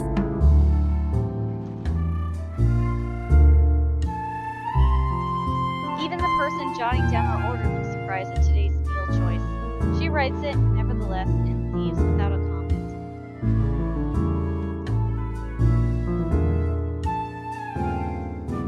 Oh, okay. A stovey is a Scottish dish based on potatoes. Recipes and ingredients vary widely, but the dish always contains potatoes, usually some onions and meat. In some versions, other vegetables may also be added. Don't worry, it's my treat. The glare she sends my way reminds me of the one I received from Mama when I punched a kid bullying my younger brother 18 years ago. Naturally, I never did it again, and she made me apologize the next day. But Becca's far from being my mom. A small sheepish grin is enough to turn that frown into a defeated sigh. Food arrives in the middle of a funny story from Zach, putting the rest of the conversation on hold as we are each served our order. It isn't anything fancy. Pan-roasted sea bass with citrus-dressed asparagus and a portion of mashed potatoes on the side. Or at least that's what the daily special board says. Every time I see animated food, I want to eat it. Does anyone else feel that way? Plead the fifth. But yeah, totally. It looks so good. Unrealistically good. I never did pay any attention to I never did pay any attention to it whenever I come here. Since they price whatever's written way above what I'm willing to spend on food in a single day. Oh, good. Aw, crap. I'm so hungry, I think I'm dying. You guys, the animated food made Daisha hungry. You're always hungry. No. Time to get some food. Hey, not all the time. Let me guess. You skipped breakfast again. Not on purpose. I may have overslept by a few seconds today. Right then. Stop stalling, Isabella. What's this about? Let us say it, Rebecca. She wouldn't be inviting us out if it wasn't worth hearing out. Well, we're waiting. I'm treating you guys to a once-in-a-century thing. An expectant grin breaks out on my face, except... I'm sorry, say that again. And this is important because... Becca only raises an eyebrow at me, while Zach appears like he didn't get the punchline to another lame joke Ash made, and is desperately searching for someone to explain it. Oh, bummer. Maybe I should rephrase it? Let's go with my instant noodle days are over! Yay! Let me do that again. Guess what, guys? I'm paying! I sold the house! As news sinks in, their expression goes from sheer bewilderment to utter surprise. That's more like You heard me right, ladies and gentlemen. As of today, I'm Maria Isabella Grace Cruz Santos and free from my instant noodle binge. Seriously? Hold it, Belle. You noodles. sold the house? Right? Yep. Which house is this? In Aslam Village? The one with the open house yesterday? The one and only. Come on, Becca. I know you've got a better memory than that. Oh, wow. That's... She lets out a hum.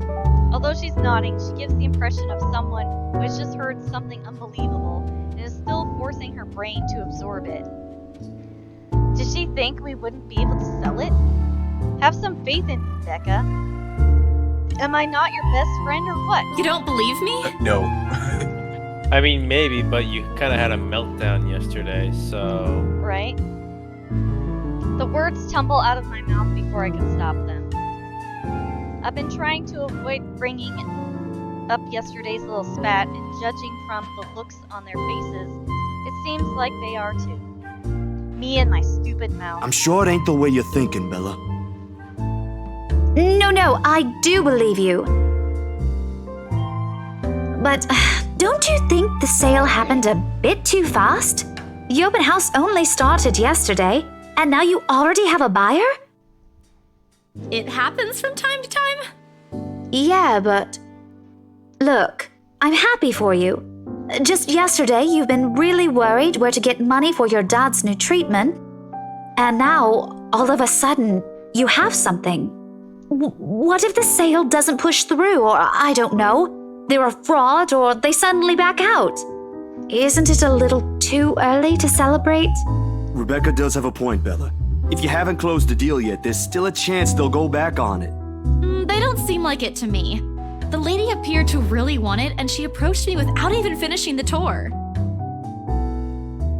Pressured me into it, more like it. But I'm not going to tell Becca about that, knowing her, she'd only And she already hired someone to handle the house's interior design. You're joking. Who would do that? The Wrights, apparently. It's actually pretty funny. She's a bit too excited to get the property, she forgot to buy it. At any rate, they've already signed the agreement today, so it's just a matter of time. And don't tell anyone about this, but Ma'am Hannah also gave us something extra. Something as in... As in, it's why I can treat you two to a free meal. I'm more surprised you accepted it. She didn't really give us a choice in the matter. So don't lose sleep over this, okay? The couple really want the house. If Rose didn't stop them, they'd likely have paid up front for it yesterday. That's despite the legends, too. I even tried to show them the letter. But nope. I want this house, darling. Go take all our money. You don't really think they believe that, do you? I'm pretty sure for them, those are just rumors as well. No one is that superstitious in this day and age, Belle. Well, there's you. Right. You know what? I'll just eat all of these by myself. Damn it, Becca. Like, what the hell? Stop. I begin to gather their plates to my side, food in each still untouched. A laugh almost escapes my mouth with the way Zach's expression quickly changes to disappointment. Becca's hand interrupts me just as I'm about to pull her plate closer to mine. I'm kidding! Don't go all pouty on me again! I expressed doubt. Right. I'm just You're being concerned mean you'll get until he hurt if tries this to, like, doesn't happen. react to it. I know how badly you want to close this deal for your papa. I'm sure he's gonna be fine now, though, with the money. They don't know yet. I think I'll call them tomorrow. Let them know things will be easier. Mama said this morning he's showing progress with the new treatment, too. It's just a matter of time. I allow myself to smile, genuine and uninhibited. It's strange talking about this with other people, even those who have known you long enough. But today, things simply feel a whole lot lighter with them here. Lunch passes in an enjoyable fashion. A laugh here, a playful jab there, but most of it is spent catching up and telling stories about whatever's keeping us busy these days.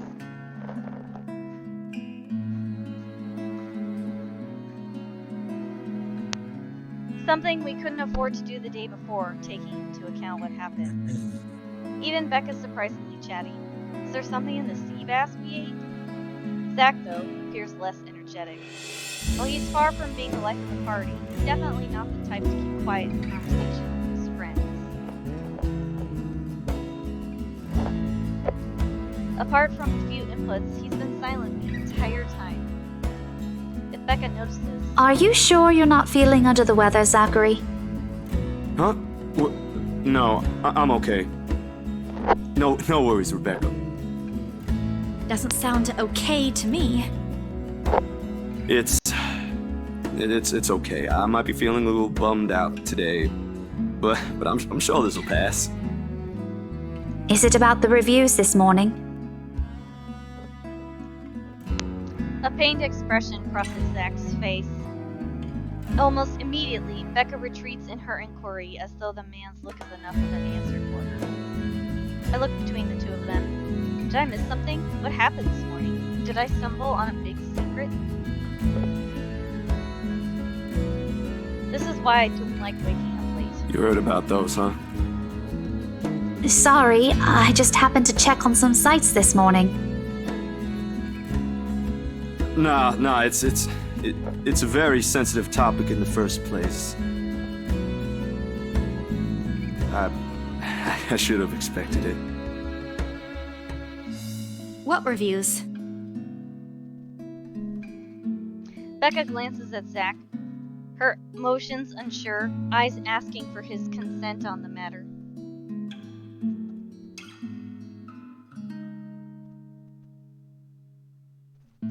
Although there's a small desire to keep asking on my part, I don't dare voice it out.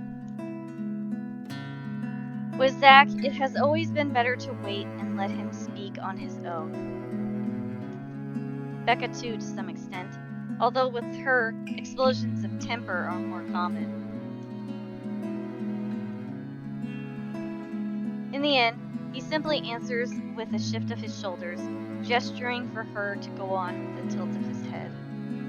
It's his movie. That doesn't explain anything. Stop dangling the information, Becca! Zachary, I'm not the one supposed to be telling her about this. It's still your documentary. Is it something bad? Not bad per se. You guys don't need to dwell on it much. Bad? Listen here! I wouldn't trivialize what those bowheads wrote if I were you. They're ruining other people's jobs. From how her tone rises in anger, it seems like she's the one slighted, not Zach. A snicker escapes me, which I probably stamp down as soon as she sends me a hard look. This isn't a laughing matter, Isabella. Some bowbag just insulted him. Calm down, Rebecca. Those are just reviews, and it happens a lot. I do not ken about you two, but calling the entire film an out-and-out drivel, you're better off watching an educational kids' TV show, and worst 1.5 hour of my life, among other things, isn't exactly a critique any decent movie reviewer would say. If you could call that a critique, did we even watch the same film? Dang. Well, maybe I ain't cut out for it. Better stick with my photography or something. If nothing else, this helped me open my eyes to what I can and can't do. You're giving up. It wasn't a question. It was just something experimental I did on my free time anyway. It's no big deal. But you worked on it for months. Doesn't look like it matters for those people. Don't say that! My palm strikes the table, sending the tableware on top clinking against each other. I didn't even notice when I rose from my seat. But here I am, just heaving, looking down at him in the same manner a teacher would at an unruly student. Becca's probably proud.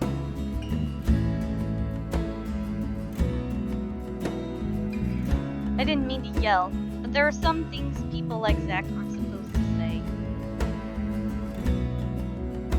How exasperating. He, of all people, should know. It's just a review. Except they're pretty well-known critics. Why does that matter? They aren't the ones calling the shots on this. Isn't that why they have a committee? Right, Becca? An amused gleam is in her eyes when I turn to her. What does she find so entertaining here? Help me here. Your friend's about to quit his passion for petty reasons. I haven't read what those people wrote about his work, but a few scathing words shouldn't be enough to discourage someone. I should know. After all, I'm... Failing means you're playing, Zach. Not that I'm saying it's bad. I've seen it from start to finish, and I know for myself what you created isn't something people should scoff at. I don't know anything about filming or photography. Hell, I don't have an inkling of artistry in me except for those doodles I make for class. But I know what I watched. Look at Isabella. It's not every day you see her all riled up like this. Whatever I'm about to say gets lost in my tongue as a flush of embarrassment blooms across my face. It was a heat of the moment thing. And anyway, I'll be very angry with you if you quit. What about the exhibit? What exhibit? Classified information. Even if I bring you your favorite tonight? Nope, not a chance. Oh, come on! I thought we aren't supposed to have secrets. A burst of laughter comes from Zach. Thanks, you two. I might need some time alone to myself for a while. Just to think about things, how I'll go from here, that sort of stuff. Hey, I'm not quitting, Bella. Don't give me that face. There's no face at all. Only a poor imitation of puppy dog eyes, if you could call this one. Promise? I'll be damned if I break any promise I make to you guys. Besides, you're right. It's too early to say anything right now. What's night ain't for another week?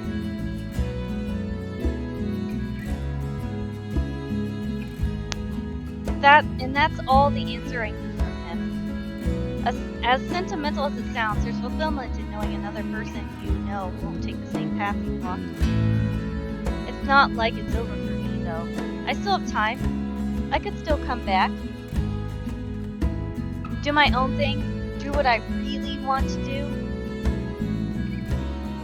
Surely, once Papa recovers, once I'm done with everything. Inside my bag, my phone buzzes unexpectedly, breaking the pleasant afternoon lull.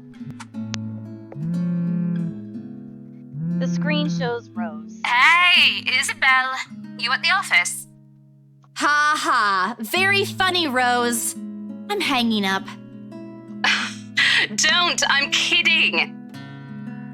BRC says the floor plan copies are ready for Miss McCullough to pick up. She states that as if it already explains everything. Then, out of the blue, she launches a long rant about the awful state of Luxborn streets. All of which she says in a single breath that I can barely keep up with and make out a single word. I stay quiet, if only to avoid becoming the next object of her frustration. She's similar to Becca in that regard. I'm stuck in horrendous traffic right now. Bloody stupid drivers. When she finally ran out of things to complain about and stops, what she says next still has none of what I'm hoping to hear from her. Just a quick, mumbled plea for me to meet the right interior designer in her stead, and... Anyway, I'll leave it to you. Bye. Thanks.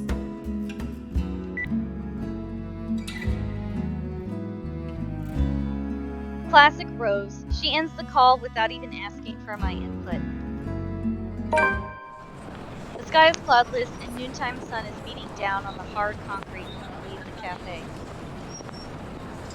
It's far from unbearable, but it's enough to put most people in a fickle mood or make them vulnerable to catching something. No wonder we have staff members going AWOL lately, not to mention my boss's mercurial moves. Moves? I can't believe I'm saying this, but I want our usual cloudy weather back. For all the gripes about the unpredictable weather, the streets of Luxborn remain constantly missing.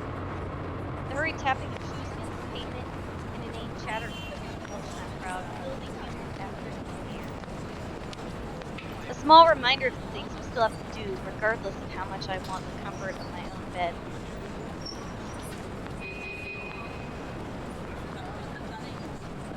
Back to Briar Realty for me. Zach to put a meeting with a magazine publisher featuring luxury houses, and Becca to her lesson plans and books at home. But more than once, I catch her sneaking a longing glance over something displayed on a shopping window. Does she want to buy something? Maybe I can get it for her this Christmas. I turn my head at the last shop I checked. A fleeting glimpse. The words, "The world stills." Oh, that's lovely. Oh. I love that. The world is still. She looks at me. That's what you get for waking up late. You didn't get to do your hair. She looks at me, eyes hollow, gaze piercing, and boring into my very soul like a set of chains to keep my whole body still. There are no shadows or whispers this time. Only a plea.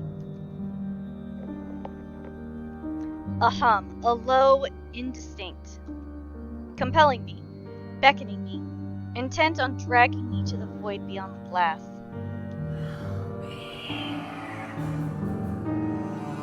I don't dare move. My heart hammers against my ribs, each beat, every thump, screaming at me to look away and make a run for it. But I can't. I couldn't.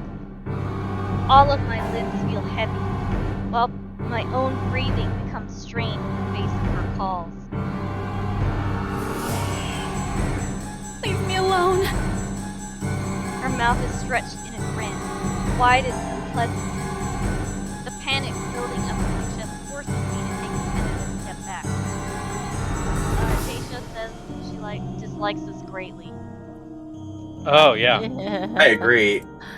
I try not. It's a lot of fun. I try not to stare at the decaying flesh, the blood streaming from the gaping wounds on her arm and her nailless fingers. I don't want this. Not like this. Not after I got what I want for Papa. Oh no, stop. Leave me alone. Ugh! I'm sorry, but she looks extra creepy with her mouth wide open. Yeah. Her face contorts, and she lets out a wail, sharp and utterly unforgiving. Rage. There is only hatred and bitterness, as if the very notion of turning away from her is an offense in itself. Please! I don't want this! Good, sorry, because Flo. neither do I. I'm sorry, I want saw to her know. face like agape, and all I thought was like, oh. Yeah, because that's the sound. I'm sorry, but if there was a ghost that creepy, and the sound that she makes is just, I don't know if I'd be. I don't know if I'd be scared or confused. I'm like, okay, anyway. Before I know it. Oh, where are you going?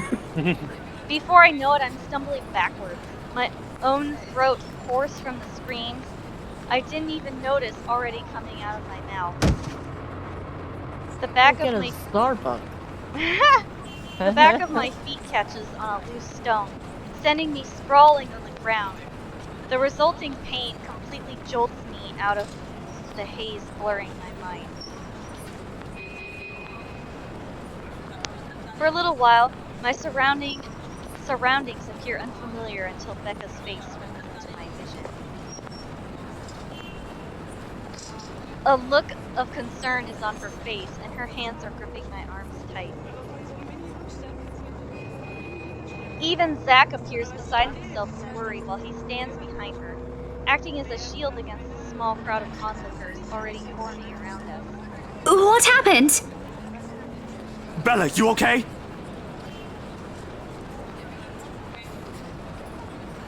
My mouth opens and closes, but nothing comes out. The words refuse to form. On impulse, I sneak a swift glance at the display window. She's gone. Yet the foreboding feeling hasn't left me. My hands are shaking as I push myself off the ground. My weakened limbs relying solely on reflex and muscle memory. Something icy has made its home in the pit of my stomach. I want to Dippin' throw Dots? up. What's Oh. that? I thought it was Dippin' Dots. Never mind. You know, I hope that we're still friends after I say this, but I've never eaten Dippin' Dots. Wait, we didn't eat Dippin' Dots at the fair? I thought- didn't have any. Oh. What? Who did I eat it with? I feel. What are you talking about? I've never eaten Dippin' Dots. Huh. Oh, I'm pretty sure you were at the fair. I was at the fair, but I didn't eat them. You've seen them. I have seen them. I know what they look like. I haven't eaten them. I was like, wait, I'm confused. I thought we You are- ate some together. You are and not. You are not wrong. We did go to the fair, and I did buy some, but I did not eat them. Oh, that's where the confusion is. Well, yeah, you went up bottom, yeah. Oh, it's okay.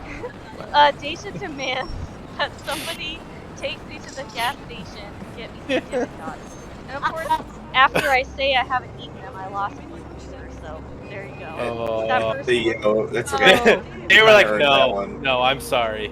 We can't be friends anymore. Playing Over horror this games and Dippin' have never Dots. eaten Dippin' Dots. You are screaming! No right. No, maybe somebody left to try to go get you and Yeah. went to get you to the gas Zach, station. call someone! No, don't. I'm good. I'm good. I need to get to the office. Rose, the floor plans. Someone's going to Just pick saw it the up. mannequin wearing an atrocious dress, so she was like, "Oh my god, she's wearing that." Oh my god, Becca, she looks hideous. Dacia says she'll still be friends with me, but I haven't truly lived, and it makes her sad. She's not wrong. I'll see you later. You haven't actually lived until you have had the Dippin' Dots life. Okay. I'll keep You that guys in are mind. ruthless. At least Alex is on my side. Careful! Don't stand up yet. Stay put, It's okay. Isabella. He's just holding out hope for that you have Dippin' Dots one day. I'm sure it'll happen. Yeah, that's exactly what it is. Zach, you watch over her for me. Like, alright, not yet, but it doesn't mean it's like off the table.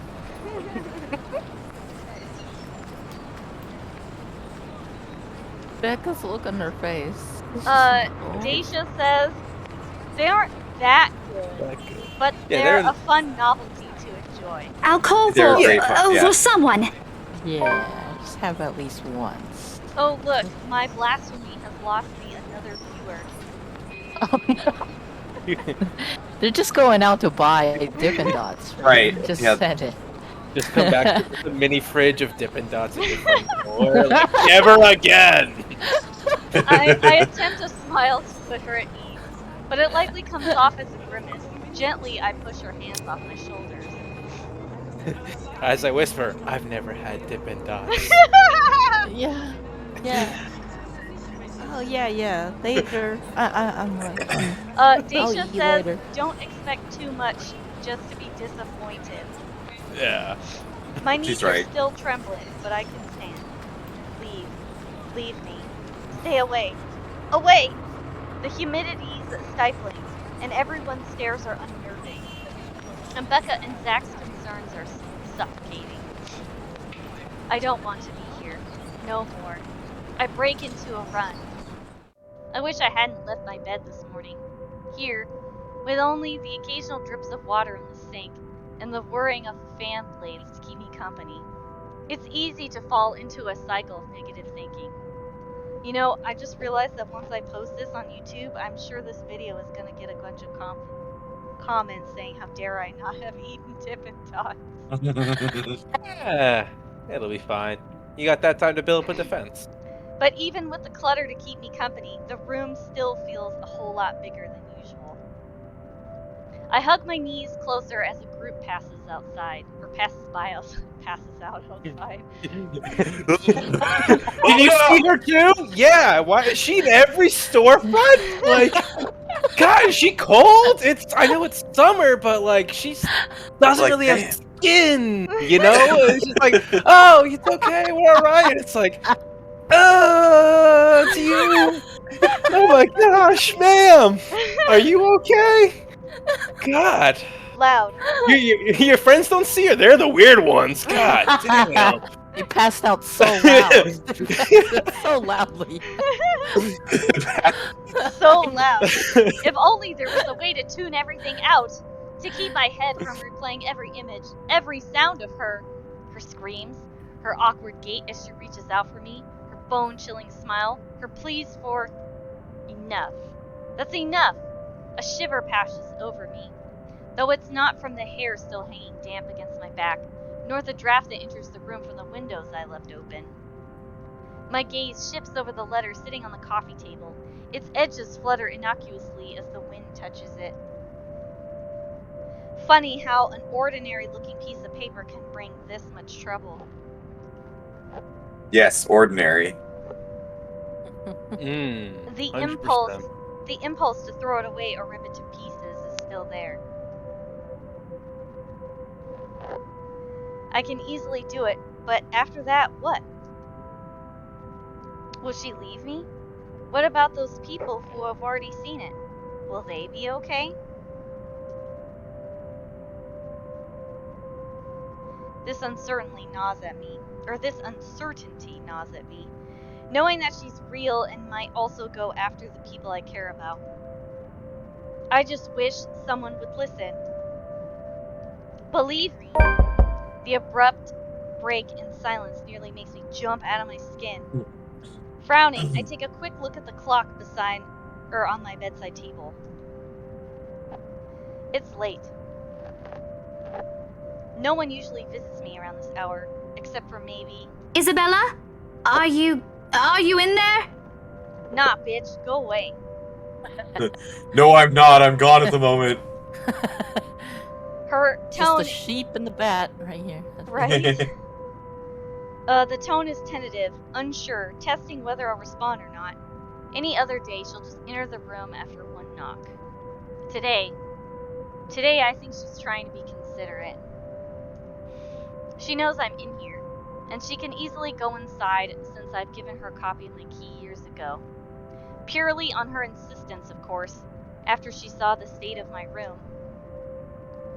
In her words, like a hurricane passed through the place. Ever since, she'll drop by from time to time, either to share whatever she dished up or help me clean. She knocks again, louder this time, albeit the kind with less urgency. I take that as my cue to answer the door. Hey.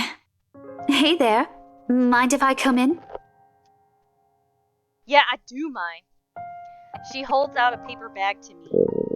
From inside, a savory aroma wafts into the air, making my stomach rumble rather loudly. Becca shoots me a knowing smile before she walks into my apartment like she owns the place. I knew you missed dinner. I picked this up on my way home. Thought you'd like one too. And why is it so dark in here? Were you sleeping when I knocked? I move to turn on the lights myself before she stretches out her hand for the switch. Not really. I was just thinking. About? Did you rearrange things again? Where are the plates? Stuff. The cupboard to your right, top shelf. Only the clinking of silverware could be heard as hush fills the room, a sound both familiar and awkward. I can easily answer her previous question, to cover for the lack of talk, but from her hurried movements and hesitant tone, I know she'll bring it up sooner.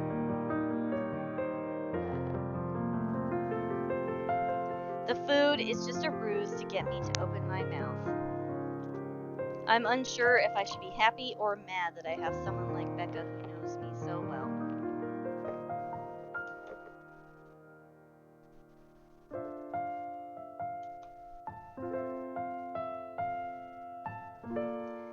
She sticks fork in her own dish, yet does not go beyond shoving the meat and peas around her plate. She would have scolded me by now if I did the same thing in front of her. Shrugging, I look down at my own food and... It's pork? Are you sure you want to eat this? Don't look at me like I'm feeding you poisonous stuff.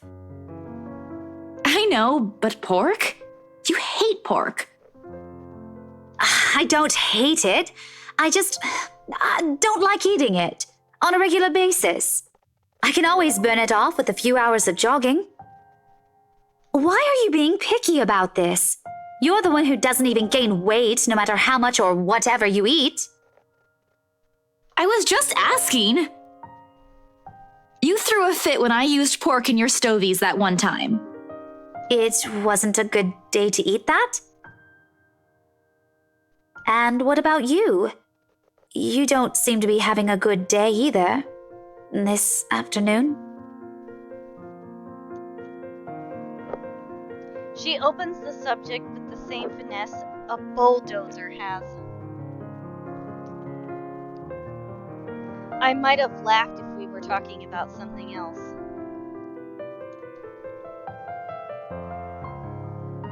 I'm almost impressed. She used to complain about my own tendency to do that.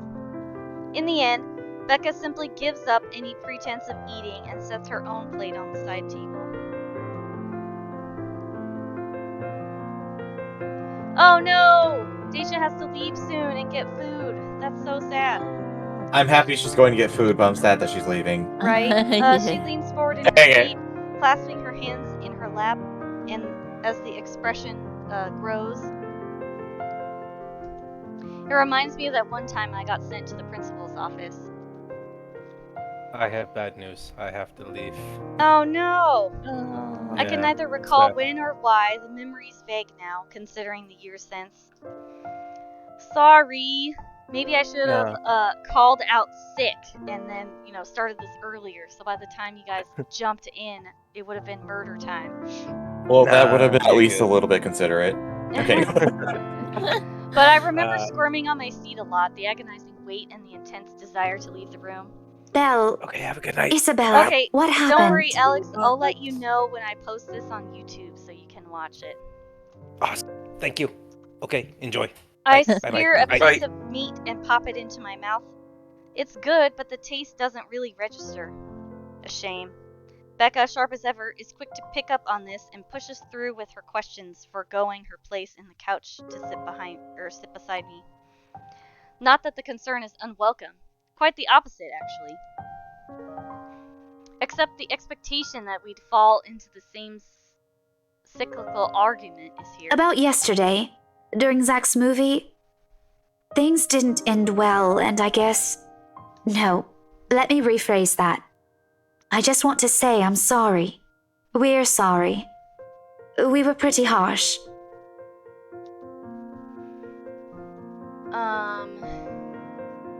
Although I'm still upset about it, Becca seems sincere with her apology. Let's go with, I was telling the truth. I was telling the truth. Oh snap, bonus points with Becca. What is it that people often say? Words lose their meaning when you keep repeating them. And they do. My voice comes out as a whisper, an earnest plea. But its meaning rings hollow even to my own ears. How long are they going to keep asking me the same thing? How many times do I have to tell them what I've seen before they believe me? Is this it?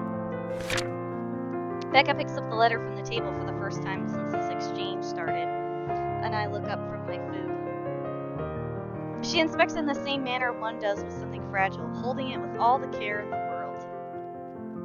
Her stare lingers on the message printed on it. Something pensive sets in her face as she reads the lines over and over again. I want to stop her and take the paper away from her hands and hide it. But it's too late now, isn't it? It dawns on me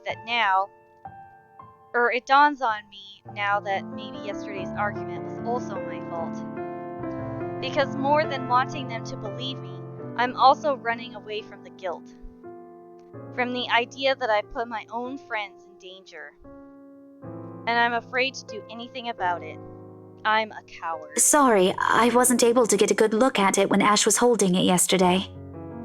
It isn't like it'll make a difference. Where did you even find this?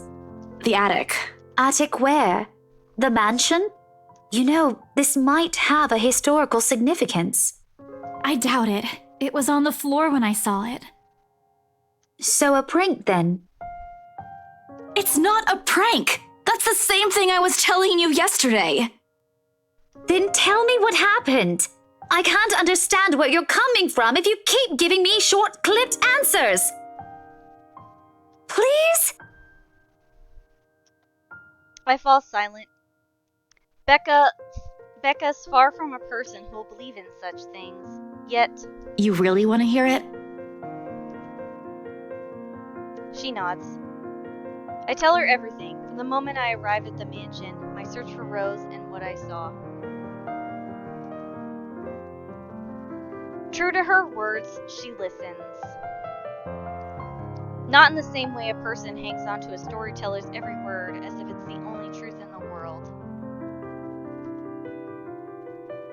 But in a manner, a person who has simply offered to lend an ear to someone who needs it does. No personal opinions, no long arguments, whether it's the truth or not, just her undivided attention. And it's pleasant to be heard, that is. Is it the same? This afternoon? When you... I've never heard you scream like that. She was there. She? Who is she? I'm missing a lot of things here, Belle. Her! The ghost! She's just there, standing, calling for me! On the streets? I don't... On the window! Becca, it's her face when she looks at me. It's here, stuck in my head. I can't shake it off. There are voices, shadows asking for help. I don't know how. I don't know what she wants from me. Lord, I don't even know how to help myself right now. My hands begin to shake. Balling them into fists is all I can do to keep them from moving. She may not be here. I may not be seeing her misshapen face smiling at me, but the dread remains. I don't want to be by myself. I don't want to be left alone with these haunting images again. I'm sorry. I didn't know this has been bothering you like this. Why are you apologizing? Look at you! This isn't the Isabella I know! Any other day you'd bounce back. You got what you wanted today. Your dad's gonna be okay. And yet here you are. Zach can tell. I'm sure Ash can as well. I'm probably the only one thinking of selfish reasons the day before. Where exactly is this coming from, Becca?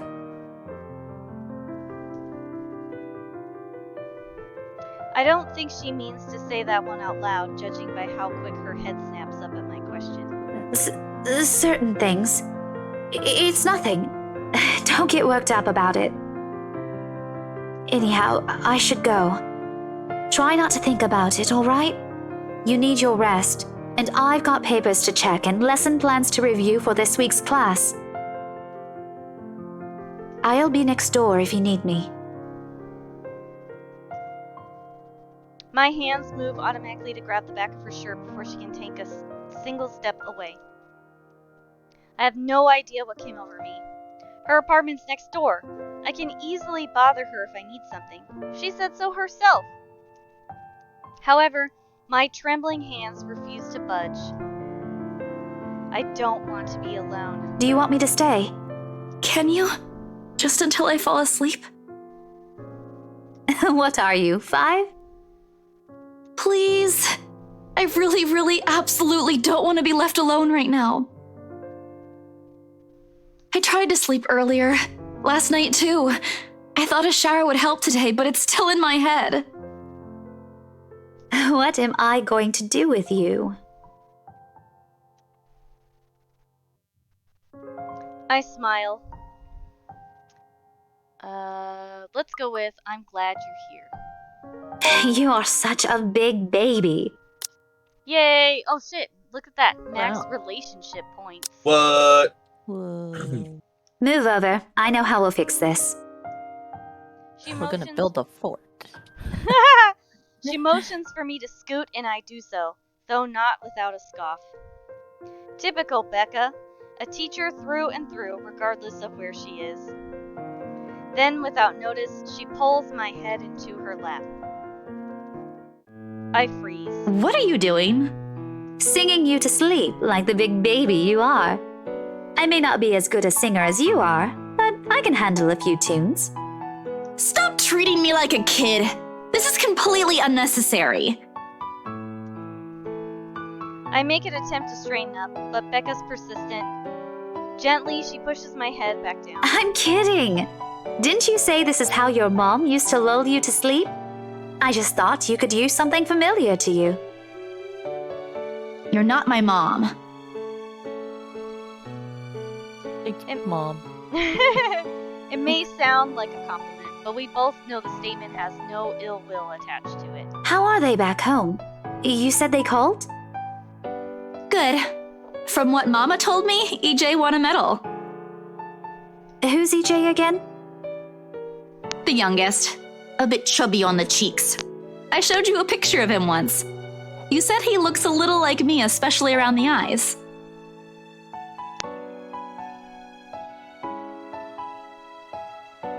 She's quiet as I talk, interrupting only to ask a question if there's something she doesn't understand. I tell her of my 4 younger siblings, little troublemakers, all of them. And of my no-good elder brother, who almost landed himself in jail a month ago. Of my sister, who had to move away recently to run from her ever-increasing debts. It's the same old story. She's heard countless of times.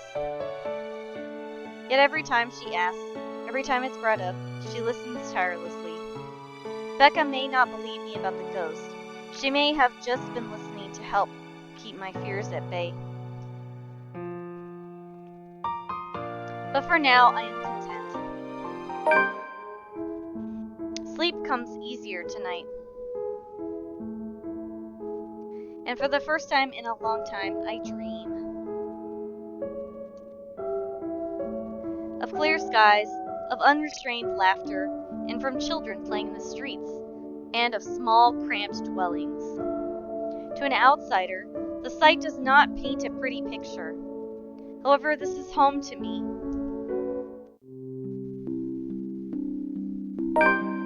Morning dawns bright and clear the following day. Although the air still feels muggy and I miss the chilly autumn weather. It's one of those rare weekends I allow myself to sleep in for the sake of sleeping in. The clock is flashing 9 a.m. when I open my eyes. Becca's already gone, likely to the library. She has a habit of keeping herself busy even on a weekend.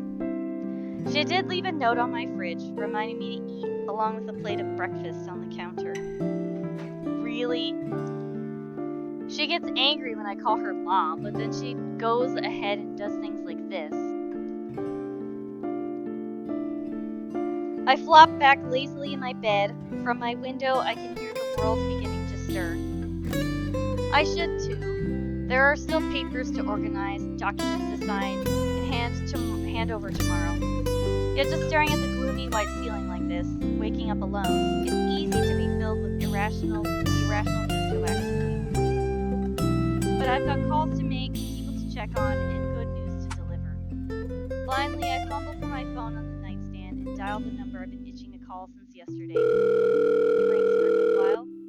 I can already imagine Mama's startled face. She's probably cooking something for dinner right now. Knowing her, she'll turn off the stove first, like she'll always remind me. Wash her hands, wipe them thoroughly in her apron before picking up the phone. Small, striking habits I didn't know I'll miss until I've stopped seeing them. Hello? Santos residence? Mama, how are you? The usual pleasantries, questions about how they're doing, how's life going on back home, bits and pieces, although small, helps form a vague picture of things I've missed in my mind. EJ's excited voice resounds from the other end, and I smile to myself. What about you? Are you eating well? You asked that a few days ago, but yeah. And, Mama, I've got something to tell you. Oh no, you're not pregnant, are you? Well, that's the first thing she goes to? Yeah. What? No! Mama, stop making jokes like that.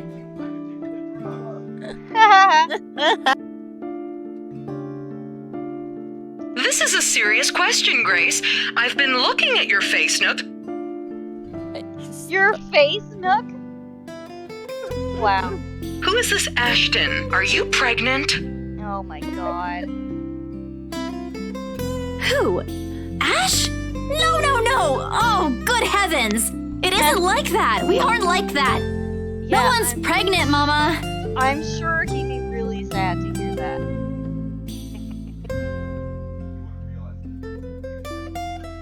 Well then stop stalling! You're making me nervous, Grace.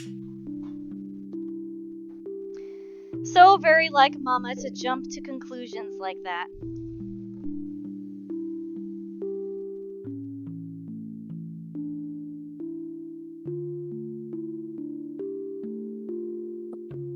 And against my better judgment, I laugh. Surprisingly easier now that the heavy weight has been lifted. Mama's clicking her tongue on the other end, impatient by the delay. I want to hug her. Remember the house? We got a buyer yesterday. I'll be able to send a remittance soon.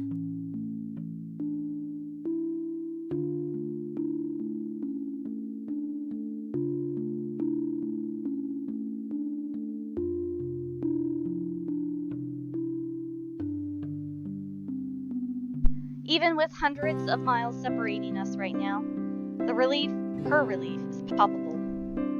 The tired lilt in her voice is still there, but it's fading. Perhaps not now, but maybe in the near future. When Papa's well and the distance is The buyer gave us a bonus, too. I can send that early while we're waiting to finalize things, because that might take a few days. And then there's... Grace, stop! Yes, Mama? It's okay. Keep it to yourself. You don't have to send everything. Don't worry. I've got enough here. You taught me how to bye, budget Disha. properly, Thanks didn't for you? watching. I'll let you know when it's posted. Sorry it's taking so long. Don't you want to buy something for yourself? Or for your friend? I hope you enjoyed watching the things that are new. Rebecca, was it? Rebecca will complain, Mama. Then tell her it's from me, as thanks for taking care of my stubborn daughter. You both sound so alike. But I will. Thanks, Mama. The call goes longer than usual, and when we hang up after goodbyes and I love yous have been said, the day appears brighter in my eyes. There are no half-truths and empty promises this time. The light streams through my open windows, and the world is fully awake, and the last vestiges of sleep has faded from my eyes. Maybe a walk is good. I need to visit the grocery, too. Come to think of it, wasn't there an art store that opened recently near the park?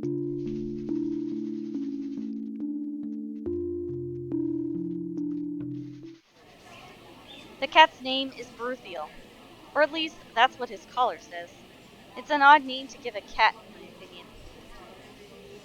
But it speaks much like the one that carries it. It shows in the way he swishes his tail, and his eyes follow my hand's every movement. I'm not sure what he finds fascinating in me. To be honest, I wasn't the very picture of grace when he found me, after all. It was a bad idea carrying 2 heavy bags of newly bought art materials and groceries without help or a sure ride home. In hindsight, perhaps I shouldn't have bought all these at the same time. I didn't even make it past the park. And now I'm suffering underneath the glaring afternoon sun, hunched up on a park bench and drenched in sweat, in the company of a cat curiously watching my every movement. hope it stays where it is. It's just a black cat. But back at home, they're considered ill-omened. Don't look at me like that. I can act graceful as well if I want to. Not that I've ever acted graceful in my life, of course. Growing up with rowdy younger brothers and a sister does that. Or maybe it's the opposite. Mama used to call me a little troublemaker before. Well, graceful or not, there's no use moping. A short breather and then I'm off. Besides, it isn't like the company's bad. Even if it's a cat, as long as it doesn't bite or cross my path. Where's your owner, anyway? He has one, doesn't he? An owner? Isn't that what the collar's for? A bandage is wrapped on one of its paws, though. I wonder what happened to it. Did it run away? Well, if you don't have one, I won't be able to take you in. My apartment doesn't allow pets. I tried to bring one home before, a cat. Not black, of course. And Rebecca threw a fit before the landlady could.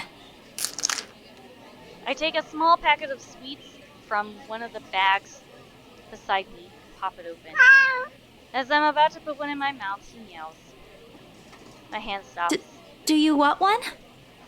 He doesn't meow again, as I'm expecting him to, but I take his unblinking gaze as a yes. I shift the piece to my palm and hold it out to him warily. He sniffs at it once and twice before... Baruthia! Chocolate. Like a good, properly trained pet, Baruthio responds as soon as he's called. Recognition comes as soon as my head snaps in the direction of the voice. Miss McCullough's hard to miss. What with her height... I'm sorry. Did my cat hurt you? Miss Santos, was it? I'm surprised to see you here. Nice to meet you again, Miss McCullough. Were you harmed in any way? I'm sorry. Baruthio's not exactly fond of other people. Even ran away from the veterinarian right now. Oh no, he was just sniffing my hand earlier. My Baruthio's a she. She? All this time, I thought... Pause in conversation, if this can be called one, is uncomfortable. We're merely two people working different jobs for the same client. Frankly, meetings like this don't happen a lot, and if it does, a simple nodding of heads is enough. Still, trying to be friendly wouldn't hurt, right? Well, I asked about her job last time, so let's ask her about the cat. I keep my tone cordial and warm. Oh snap, she did not like being asked about a cat. Whoops. I'm actually surprised you have a cat, Miss McCullough. And why exactly is that? There are a lot of people who have pets. Yeah, but not a black one. I'm amazed you're taking care of one. I don't understand what you're trying to get at. Is there a problem with my cat?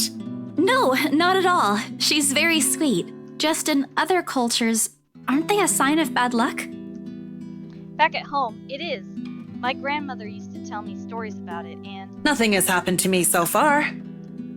Displeasure is evident on her face. Ah, of course. I've forgotten that for other people, black cats are an omen of good luck. There you go again, running your mouth off, Isabella. I rack my brain for a way to remedy the situation, but she holds out a hand. This is a good place to stop and end this conversation, don't you think so? It is good to see you again, Santos. A complete dismissal if I've ever heard one. Whoops, that did not go well. I watch her as she leaves, though she stops shortly before crossing the threshold separating the park and the street. She faces me again, looking like there's something she's forgotten to say. By the way, about the Ermengarde mansion. With my clients, it's the rights. I mean, I hope you don't mind me asking, but has the deal been finalized? There's still a few papers they need, but the house is more or less theirs now. Ah, thank you. That's all I needed to know. Wait, about the mansion. The letter, the same one they saw. Whoever she is, she's asking for help. Someone. I want to tell Miss McCullough that the urban legends aren't just legends anymore. They're real. She is not going to believe me. Don't mind me. I need to go too. Have a good day, Miss McCullough.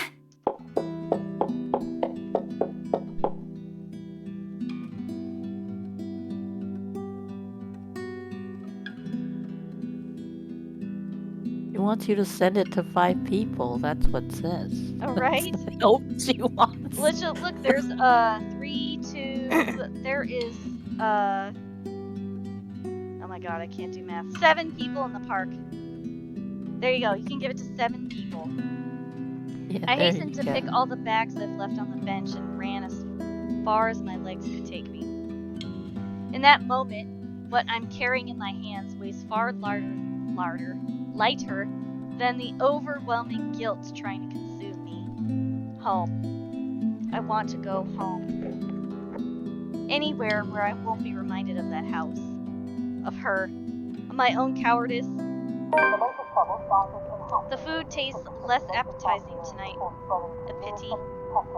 One would think that someone who had been on a continuous binge of instant noodles would find a home-cooked meal enjoyable, but it isn't. Hunger isn't what's gnawing at me tonight. Neither are my sore muscles. The TV runs loudly in the background, but what it says barely registers in my brain. It's hard when the things you're trying to forget keep returning to the forefront of your mind. It distracts you, eats at you, devours you. I wish this would stop. I wish I wasn't the one who picked it up. I wish it was somebody else. In other local news, a woman was found dead in her home.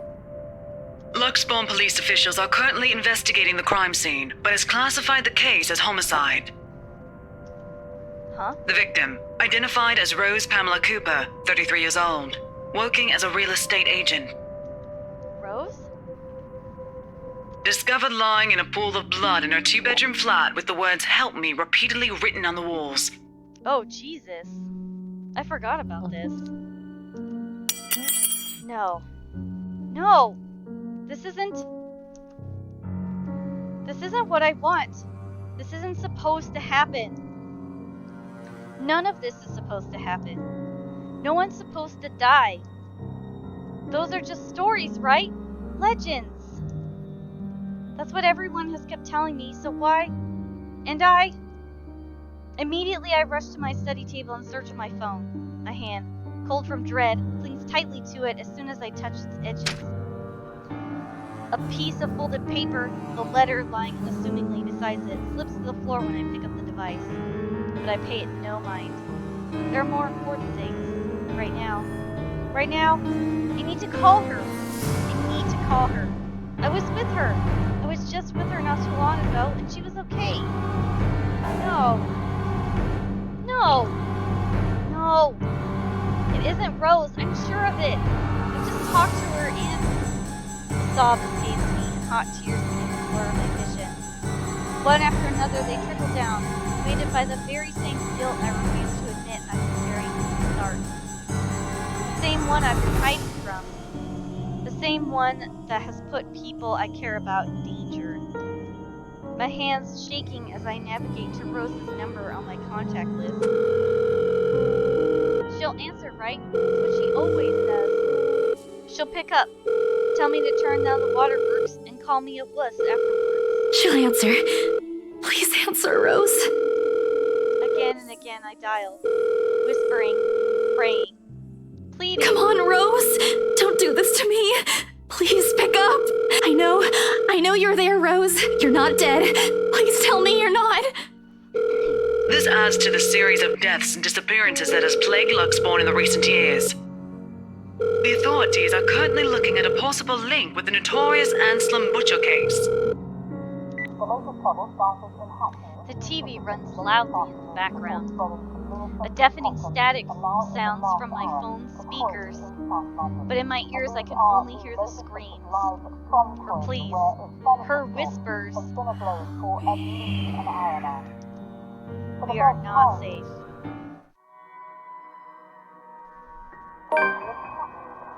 A buzzing sensation jolts me awake, but my body still wants to sleep, to forget what I heard and what I saw last night.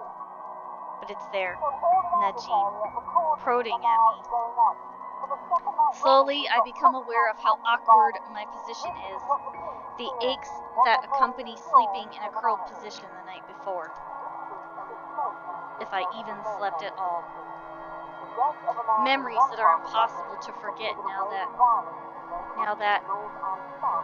Rose is gone. They say it's easier when you say it out loud. Instead, the words weigh heavy on me each time.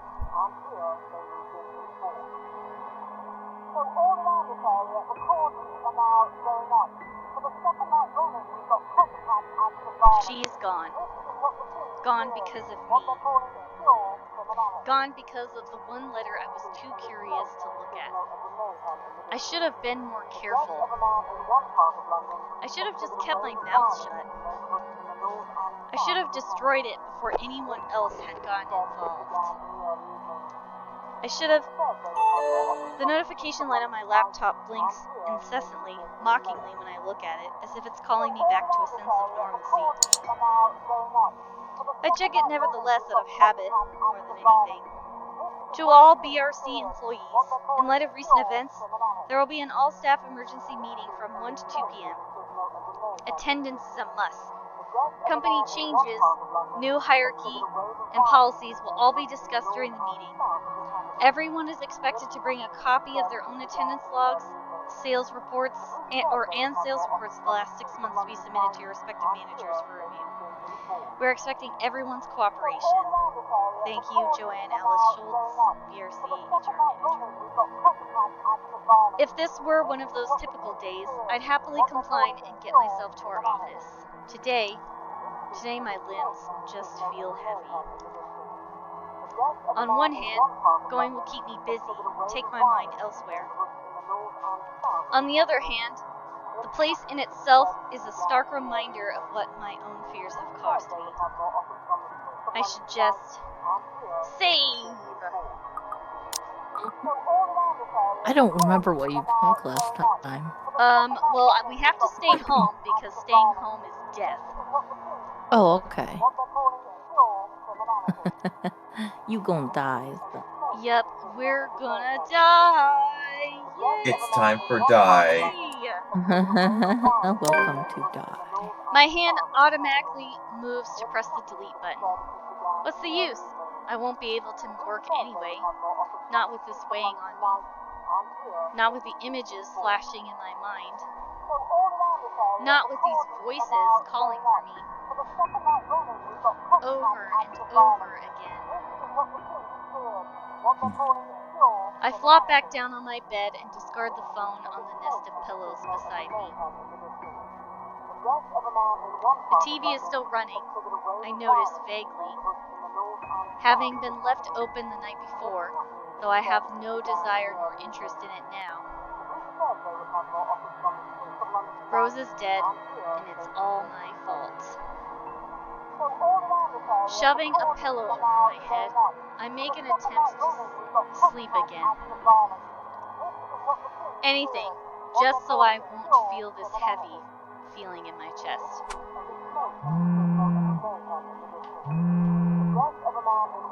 A cheerful voice with a tinge of hesitance greets me when I answer the sudden call. Hey there! How are you feeling? Good morning, Becca. I just want to check on you. I heard the news. How are you doing? It's as if her question has opened a dam of emotions I've been keeping at bay. Becca, Rose, she... Shh, it's okay. I know. I'm sorry.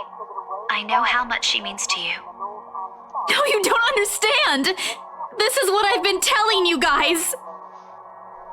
What you've been telling... Alright. Tell you what. Why don't we eat dinner together today? I heard the diner near your office is serving your favorite today. My treat? And now we meet up with her! Yay!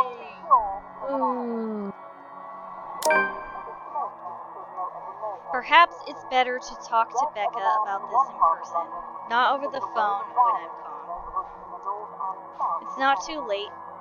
She might still listen to a reasonable explanation. Okay. I'll meet you after school. So long as you don't make me pay, okay? I've already treated you to free food the other day. You know I'm not like that. If there's anyone who should be complaining here, it's me. But promise me you'll stay safe, alright? What's gotten into you? I don't think that's necessary, considering I'll be at school the whole day. I'll wait for you here, understood? Don't be late. I can only stay until... Promise me. If something bad happens, you'll run and... The Luxbomb Police Department continues its search for the following reported missing people. I lift the phone away from my ears and turn my attention to the news. Never mind that Becca's still on the line. These faces. Hold on a second. Missing? Aren't they? Becca, I'll call you back. There's something I have to look up. Wait, Isabella, what are you... Frantic, I press the end call button and open my laptop. The loud tapping of my fingers against the keys fills the room for the rest of the day as I look through everything. The background about the place, its history from the current owners, and the list of employees hired under BRC. And I'm right. Of course I am. BRC may have a lot of staff, they may have a lot of agents hired, but I'd remember those names anywhere. After all, they're a part of the crew who worked with us in preparing the mansion for the open house. Still, I've got to check. One by one, call after call, I go through each person on the missing list. This isn't anything illegal, right? I'm just someone concerned for a fellow coworker. The night has fallen by the time I've gone through the whole thing. They're gone. They're really gone. No one knows where, but they're gone. Then the letters... No, that can't be. I hope it's not what I'm thinking. But Rose is... Something snaps into place in the fraction of a moment. These people and Rose... I need to tell someone. They need to know. Ash, Zach, Becca. That's right. We agreed to meet. She needs to know. Of course. Of course! The letter, my phone, papers, anything that will be useful, I grab them all and make a run for the nearest bus stop. I'm already late. Becca must really be annoyed at me. But maybe if I use the subway, I can still get to her before her patience snaps. As I run, I bring up my phone to my ear, and her number's already being dialed. Each rings in sync with the edge, or with the quick tapping of my foot against the pavement, the sound taking away the edge from the agonizing weight. She's not answering. I turn to the nearest shortcut I know. A small street Becca has warned me to never take before. No lights, no other pedestrians passing by at this time. This isn't ominous. It's dangerous, but right now I have to. If I want to fix this, I have to go get her. Reaching the crosswalk at the end of the short avenue is a relief. A little more and I'll be at the station once I get to the other side of the street. My fingers fly over the keyboard again in another attempt to call her. 5 seconds till the sign is changed. Please answer. 4 seconds. Becca's still not picking up. 3. I redial her number for the third time. 2. Please, please, please, I beg of you. 1. My feet are already moving. And finally connected. The world grinds to a halt. And when I look up, she's there. Oh shit. Guys, I just got goosebumps. With the misshapen face, tattered clothes, and unsightly gait, her voice reaches out to me again, calling like every other time.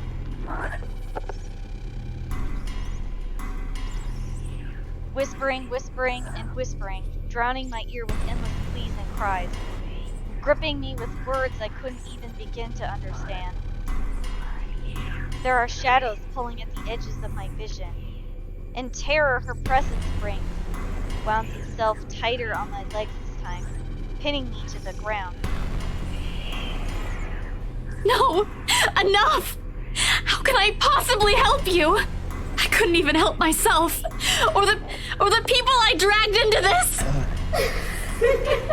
She smiles, her lips contort into something menacing.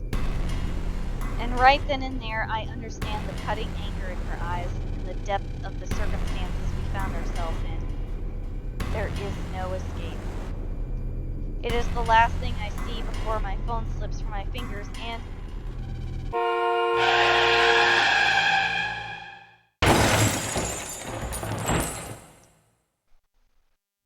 Oh, Jesus. Damn. Jeez. Oh, that's her feet. That's her like crooked feet on there. I was like wondering. Oh my god, that was brutal.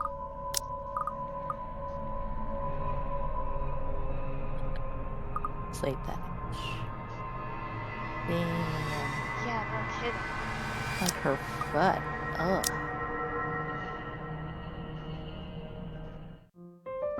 Well, that was it.